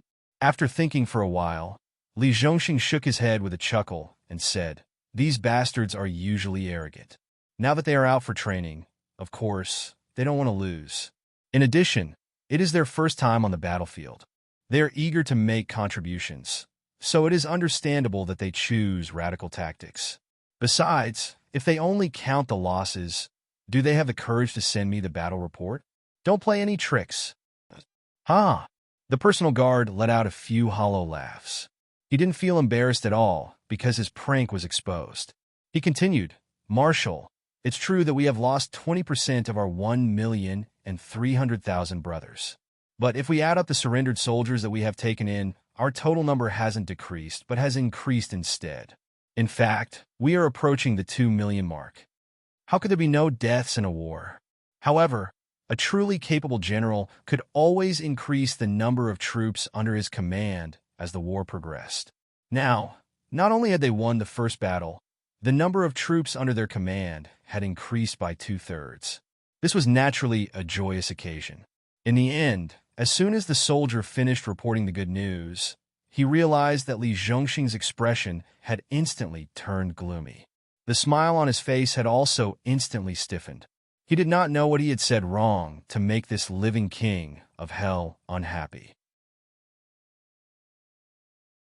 "I asked you to incorporate the surrendered soldiers, not to be assimilated by them. Fight according to this plan. After another 2 or 3 cities, I will bring my men to crusade against these bastards." Li Zhongxing glanced at his guard and scolded, "Tell those bastards to immediately reorganize their troops and cut down the surrendered soldiers. Kick out all those crooked people with bad records." Good heavens! After the first battle, the number of troops had doubled. If something went wrong later, who would be responsible? After the first battle, they still had to continue to push forward and incorporate the surrendered soldiers for their own use. It wasn't like they were going to drag them back to the northern frontier to slowly train and correct the bad habits of the surrendered soldiers. Had those bastards never thought that if the surrendered soldiers and their own troops had the same number or even more than the main troops, how would they end up with an explosion or a mutiny? Yes, I will go and remind them right away." After being scolded by Li Zhongxing, the guard seemed to have woken up from a dream. A layer of cold sweat even appeared on his forehead. Only then did Li Zhongxing nod his head, and a gloomy expression flashed across his face. He suddenly realized that Lin Yuan seemed to have dug a big hole for him. 3 million Southern Expedition soldiers was indeed a lot. The number of soldiers was enough for him to directly divide his troops and attack several rebel armies at the same time. However, even if these 3 million soldiers could fight all the way from the northern frontier to the Wei River, it was impossible for them to occupy all the territories in the north. If he wanted to control the territories in the north, he could only use the surrendered soldiers. However, the surrendered soldiers' military discipline was one thing, and the surrendered soldiers' loyalty was another. He wasn't sincerely trying to conquer the world for Lin Yuan. Although he was still in a dilemma, he still had to choose between Lin Yuan and Lei Qiuxing. If they were the recruits that he had personally trained, he would be able to execute all orders with a single order. When the time came, they would defect to the Xinwu dynasty or continue to listen to Lin Yuan's orders. It would all depend on who they wanted to follow. However, when the number of surrendered soldiers far exceeded the original Southern expedition, it was hard to say what would happen. The rebel army had already shed all pretense of cordiality with the Xinwu dynasty. They only cared about their own interests and didn't care about the empire's reputation. Throughout the entire Xinwu dynasty, before the Southern Sea route was opened, only the northern frontier could export phase from the Hengguan mountain range and trade with the other 6 empires. The Xinwu dynasty was in chaos, and it could be said that almost every region was losing money. The front lines needed to be replenished, the equipment needed to be changed, the soldiers needed to be fed, and the deceased soldiers needed to be compensated. After the war, the various regions needed to restore civil administration, which was still a huge expense. Currently, the only place that earned money in the entire Xinwu dynasty was the northern frontier and the Northern Territory Chamber of Commerce. It was all thanks to Lei Qiuxing's decades of hard work that they were able to maintain the chaos and not collapse. Who could give more benefits than Lin Yuan? The entire Shenwu dynasty was speechless. No matter how great the future was, it was useless. The other party had already rebelled. If they couldn't obtain any benefits, who would be willing to care about them? Thinking of this, a thin layer of cold sweat appeared on Li Zhongxing's forehead. He felt as if he had been killed by Lin Yuan. There was a sharp blade flashing on his head. As long as he had the thought of betraying Lin Yuan, he and the southern expedition would immediately vanish. He had separated his subordinates and assigned them to be the leaders of the surrendered soldiers. Once they rebelled, they would definitely be unable to control the situation. At that time, they might not even be able to protect a part of the battlefield. However, if he gathered his subordinates together, they could only protect a part of the battlefield. When the Fallen Star Army came out of the northern frontier, the Fallen Star Army would deal with him the same way he had dealt with the rebel army. As one of the bodyguards of the two great generals of the Wanjian dynasty, the Fallen Star Army's training skills were no worse than Shun Lin Jun's. He was now in a dilemma. If he couldn't grasp the proper measure of the expedition to the north, he would die. If he hesitated, he would still die. Unless he could really fully satisfy Lin Yuan's wishes and steadily hand over the entire north to him and watch him and the Shenwu dynasty divide the river to rule, only then would he be able to get a good end.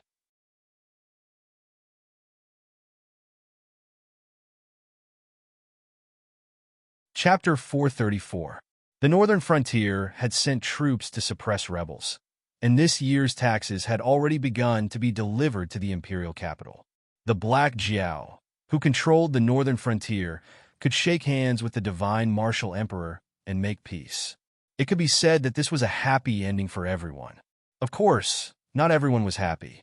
For example, the nobles in the imperial capital were worried that if Lin Yuan's new policies were successfully implemented in the northern frontier, then Lei Qiuxing would naturally have no reason to let them go. Soon, Lei Qiuxing would follow the example of the northern frontier and wield a butcher's knife against the nobles and nobles. The rebels in the northern frontier were not worried, because as the southern expedition had advanced in the past few days, dozens of rebel forces had been swallowed up by Li Zhongxing. They did not see Li Zhongxing really forcing anyone into a corner. Instead, after screening the surrendered troops, the elites were incorporated into the southern expedition and began the next phase of the journey. Therefore, many rebels in the northern frontier had lost the will to fight, and before the southern expedition came to attack, they had all surrendered to Li Zhongxing's territory. In any case, they were waiting for the Shenwu dynasty to quell the chaos before incorporating them. Now that there was an even thicker thigh to rely on, they naturally would not miss it. As for Lin Yuan's side, although Lei Qiuxing was worried that Lin Yuan would take the opportunity to control the entire northern frontier, Lei Qiuxing was not worried that Lin Yuan could cross the Wei River and threaten his imperial capital. When the rebellion was quelled, he only needed to issue an imperial edict. If Lin Yuan was not willing to hand over his territory, then he could directly label him as a rebel and punish him. When the time came, the Shenwu dynasty's troops would all come together, and this group of newly recruited soldiers would not be able to resist. Therefore, generally speaking, Lei Qiuxing fully supported Lin Yuan's decision to send troops to quell the rebellion. If one had to pick out a person who was the most unhappy, then it should be the Azure Canopy King, Lei Qiuming, who acted like a tyrant in the south. During this period of time, Lei Qiuming had not been idle. He had swallowed up the rebel armies in the south to expand his influence. In addition, he had over 300,000 regular soldiers as the backbone. Whether it was the progress of the army's training or their combat strength, they far surpassed the rebel armies. Even Lin Yuan's northern frontier army could not compare to Lei Qiuming in terms of elites. Of course, even if Lei Qiuming had a lot of troops under his command, he did not dare to casually send out over 1 million troops like Lin Yuan to quell the rebel armies around him. His main goal was to persuade them to surrender and use force as a supplement to deal with the rebel armies in the south. Although the development was slow, Lei Qiuming did not have the Northern Territory Chamber of Commerce. The Dragon Palace of the Four Seas would not give him face and allow him to open up the sea route for trade. He had so many people under him to feed and eat. Even if he did not move, it would be a huge expense. Therefore, compared to Lin Yuan, who wanted to take the opportunity to swallow up the entire northern frontier, Lei Xiaoming did not think that he could take over the southern frontier. He wanted to join forces with Lin Yuan to attack the imperial capital in the northern and southern frontier and remove the divine martial emperor from his throne. A single penny stumped a hero. This saying was most apt when it came to Lei Xiaoming. However, even if he could not swallow up the entire southern frontier, it was not a problem to take the opportunity to expand his influence and territory. When the Xinwu dynasty's lobbyists came, there were no small or medium-sized rebel armies left in the southern frontier. There were only a dozen or so rebel armies left. They were all ruthless people with millions of troops. Lei Xiaoming, who had a large number of regular soldiers in his army, was the strongest. Lei Xiaoming had originally planned to slowly negotiate with the Xinwu dynasty to see what kind of price he could sell the foundation he had built. If the Xinwu dynasty offered too little, Lei Xiaoming did not mind going one step further and even going straight for the imperial capital. However, before Lei Xiaoming could state the bottom line in his heart, the great eunuch who represented the Xinwu dynasty in front of him suddenly gave him a crazy price. Prince Qing Peng has really shot himself in the foot this time. The great eunuch Tong Guan's lips curled up slightly. His fair and clean face did not hide his smile at all. He said in a deep voice, "You are still hesitating on what price to use to close the deal. The one in the northern frontier can no longer hold back and has begun to send troops to suppress those who do not submit." Lei Xiaoming almost crushed the teacup in his hand into powder. He did not take the opportunity to respond to Tong Guan's words. However, his eyes were bloodshot. It was obvious that Lei Xiaoming's mood was not very calm at this moment. Therefore, the conditions that this servant previously discussed with Prince Qing Peng are no longer valid. Tong Guan shrugged and said in a shrill voice, "It is not that this servant does not want to give face to Prince Qing Peng. It is just that those people in the capital have been slandering the emperor recently. They said that as long as the Black Jiao of the northern frontier takes action, the rebellion in the northern frontier will definitely be quelled. The imperial court only needs to endure for a while more before they can mobilize troops to clean up the rebels in the southern frontier. It is just an evil beast. Does it really think that it is a famous general?" Prince Qing Peng's gaze landed on Tong Guan. He said with a dark face, "Just those child soldiers of the northern frontier want to quell the rebellion? It is just that those families in the northern frontier know when to stop and do not have the intention to bicker with the Black Jiao. If those families want to make a move, look at the troops of the northern frontier and see if they will immediately turn into ashes." Speaking of this, Lei Xiaoming paused and hissed, "Eunuch has been with this king for half a month. Don't you know the situation in the southern frontier? These rebels in the southern frontier are not so easy to deal with." The moment he finished speaking, Tong Guan's expression froze. There was even a trace of gloominess in his eyes. The rebels in the northern frontier took advantage of the chaos and did not have the intention of pulling down Lei Xiaoxing from the throne. They only wanted to take advantage of this chaotic world to let their descendants enter the military system of the Xinwu dynasty. If they could be conferred a few more titles, it would be satisfactory.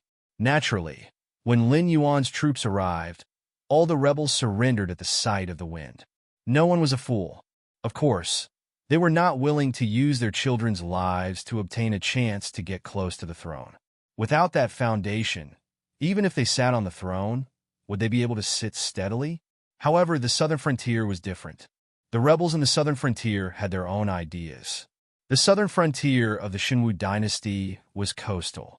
Even though there were countless unknown dangers in the sea, the safe sea route that had been opened up was enough for the southern merchants of the Xinwu dynasty to trade with the three empires and various overseas powers. Although this sea route could not be compared to the northern frontier that could directly communicate with the other six empires, it was still a legitimate treasure bowl. The rebellion of the southern frontier was fake. The real reason was to take the opportunity to eliminate their competitors. These people were not easy to deal with. If they did not obtain enough benefits, they would not relent.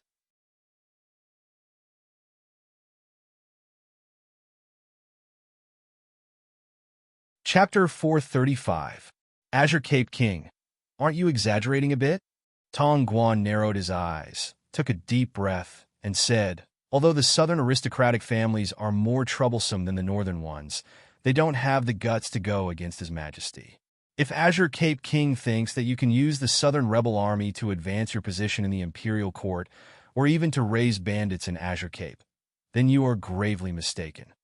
Speaking up to this point, Tong Guan raised his hand towards the upper left side, cupped his fist towards the air, and said in a high-pitched voice, a while ago, the envoys from the Blue River Empire and the Frost Mirror Empire came to our Shenwu royal capital and asked His Majesty to give them the territories and people they had conquered. They also asked His Majesty to select a few princesses, infanta, and a group of beautiful young girls to be sent to their empires. Cold sweat began to appear on Lei Xiaoming's forehead. He and Lei Xiaoxing were blood brothers. Ever since they were young, he had never seen through his temperamental brother. No matter how much advantage you had in your hands, as long as you wanted to use these advantages to pressure him and slowly suck his marrow, then even if his brother was beaten to a pulp, he would still bite off a piece of flesh from you. The Azure River and Frost Mirror empires didn't have the absolute advantage, but their armies could be said to be invincible. Although their armies could resist the attacks of the two empires, their own defensive lines were also moving back day by day. If this continued, more and more Shenwu dynasty's territories would fall, and the demands of the two empires would become more and more excessive. Even this couldn't make Lei Xiaoxing bow his head, let alone the southern rebels who were nothing in Lei Xiaoxing's eyes. Eunuch, you can't say it like that. Lei Xiaoming sighed and said, this king controls the southern army, like holding a piece of fat meat in his hand. No matter how you look at it, there will always be a little oil on it. That's why this king's army is well-equipped and has plenty of provisions. However, have you ever thought about the fact that the other 13 rebel armies also have millions of soldiers? The various aristocratic families naturally have plenty of provisions, but where did their equipment come from? As his voice fell, Tong Guan's face suddenly turned deathly pale. This was a deadly question. These rebels claimed that their equipment was obtained from raiding the city's armory, but these words could only deceive the common people. Although the south was close to the territory of the dragon clan of the Four Seas, the sea monsters were not interested in land and would rarely come ashore to harass them. Therefore, although there were troops stationed in the south, there were not many of them. This was also the reason why the south fell almost instantly when the dragon palace of the Four Seas rebelled. How many weapons and armors could there be in the armory when there weren't even many garrisons? If it were just a few million people who were fully equipped and had an abundance of rations, it would still be understandable. But those nobles in the imperial capital naturally wouldn't choose just one company to bet on. With Lin Yuan's example, everyone wanted to monopolize the profits from the sea route. This was why the tens of millions of rebels in the south looked no different from a regular army at first glance. If Lei Xiaoxing wanted to pursue this matter, heads would roll in the imperial capital. Even the generals in charge of military supplies in the Heavenly Inspire army would not be able to escape responsibility. The first to lose their heads would be them. Once his nephew in the Heavenly Inspire army died, there was no way Grand Secretary Xia would let a small eunuch like him off. If the Azure Cape King insisted on pursuing this matter, who knew how many of those nobles in the imperial capital would be killed? Those who survived might not have the courage to oppose Lei Xiaoming, but wouldn't it be easy for them to deal with a little eunuch like him? Seeing Tong Guan's expression change, Lei Xiaoming raised his hand to wipe the cold sweat on his forehead. He said in a low voice, "Don't worry, eunuch. This matter is actually easy to explain. As long as eunuch can produce evidence and push the blame of the equipment and rations to those evil cultists in the south, it will be fine. When the time comes, those nobles in the imperial capital will cheer for eunuch. Even if His Majesty wants to pursue this matter, he won't be able to use his own people as an example. Furthermore, eunuch can use this matter to form a good relationship with the nobles in the imperial capital. Won't you be able to do whatever you want in the future?" Hearing this, Tong Guan's 6 gods, who were about to lose their master, immediately returned to their positions. He looked at Lei Xiaoming with a face full of hope. Seeing that the big fish had taken the bait, Lei Xiaoming sneered in his heart. However, on the surface, he sighed softly and changed the topic. But no one knows whether or not the evil cultists participated in this matter. Their actions are also secretive. Before their identities are exposed, no one knows who is related to the evil cultists. Or perhaps they themselves are evil cultists. Even this king, a vassal of the south, doesn't have much confidence in finding these evil cultists. Eunuch, can you find evidence? As his voice fell, the hope on Tong Guan's face slowly disappeared and was replaced by a cold smile. To be able to take on the same mission as Zhang Xiu, Tong Guan's ability and loyalty weren't inferior to Zhang Xiu's. Otherwise, Lei Qiuxing wouldn't have let him persuade his own brother, who was the first to rebel, to submit to the imperial court. In the beginning, after being tricked by Lei Qiuxing, Tong Guan was only slightly flustered. After all, he was only a eunuch. Whether he could accomplish anything depended on whether the emperor trusted them or not. If the crowd was agitated and the surviving nobles accused him of being a treacherous eunuch, even if Lei Qiuxing knew that these nobles were taking revenge, he would still be happy to hand him over to appease the crowd's anger. His mission was originally to negotiate with King Qingpeng, but after a few words from King Qingpeng, he already felt that he was standing beside an abyss. If he wasn't careful, he would directly fall in and end up with his body smashed to pieces. But when Lei Qiuxing continued speaking, Tong Guan realized that from the beginning, Lei Qiuxing had never thought of helping him push the blame on the evil cult.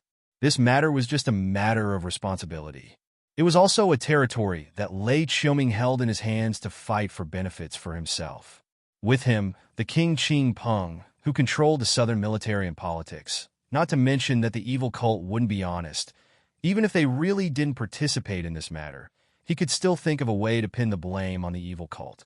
If this matter was done well, heads would roll from the imperial capital to heads rolling in the south. It was just that the target of people's hatred would change from him, Tong Guan, to King Qingpeng. However, if someone were to hold a grudge against him, he would die without a complete corpse in less than half a year. However, if someone were to hold a grudge against the Azure Canopy King, then even if those aristocratic families, nobles, and sects of the South were tied together, they could only swallow their broken teeth. In the South, if anyone was determined to go against Lei Qiuxing, they would definitely be tired of living. With a wave of his hand, hundreds of thousands of regular soldiers would submit to him. Among the various tribes in the South, Lei Qiuxing's prestige wasn't as high as Lei Qiuxing's. You're tuning in to the Warrior Lore YouTube channel. Don't forget to subscribe and join us on this journey to catch the most captivating stories.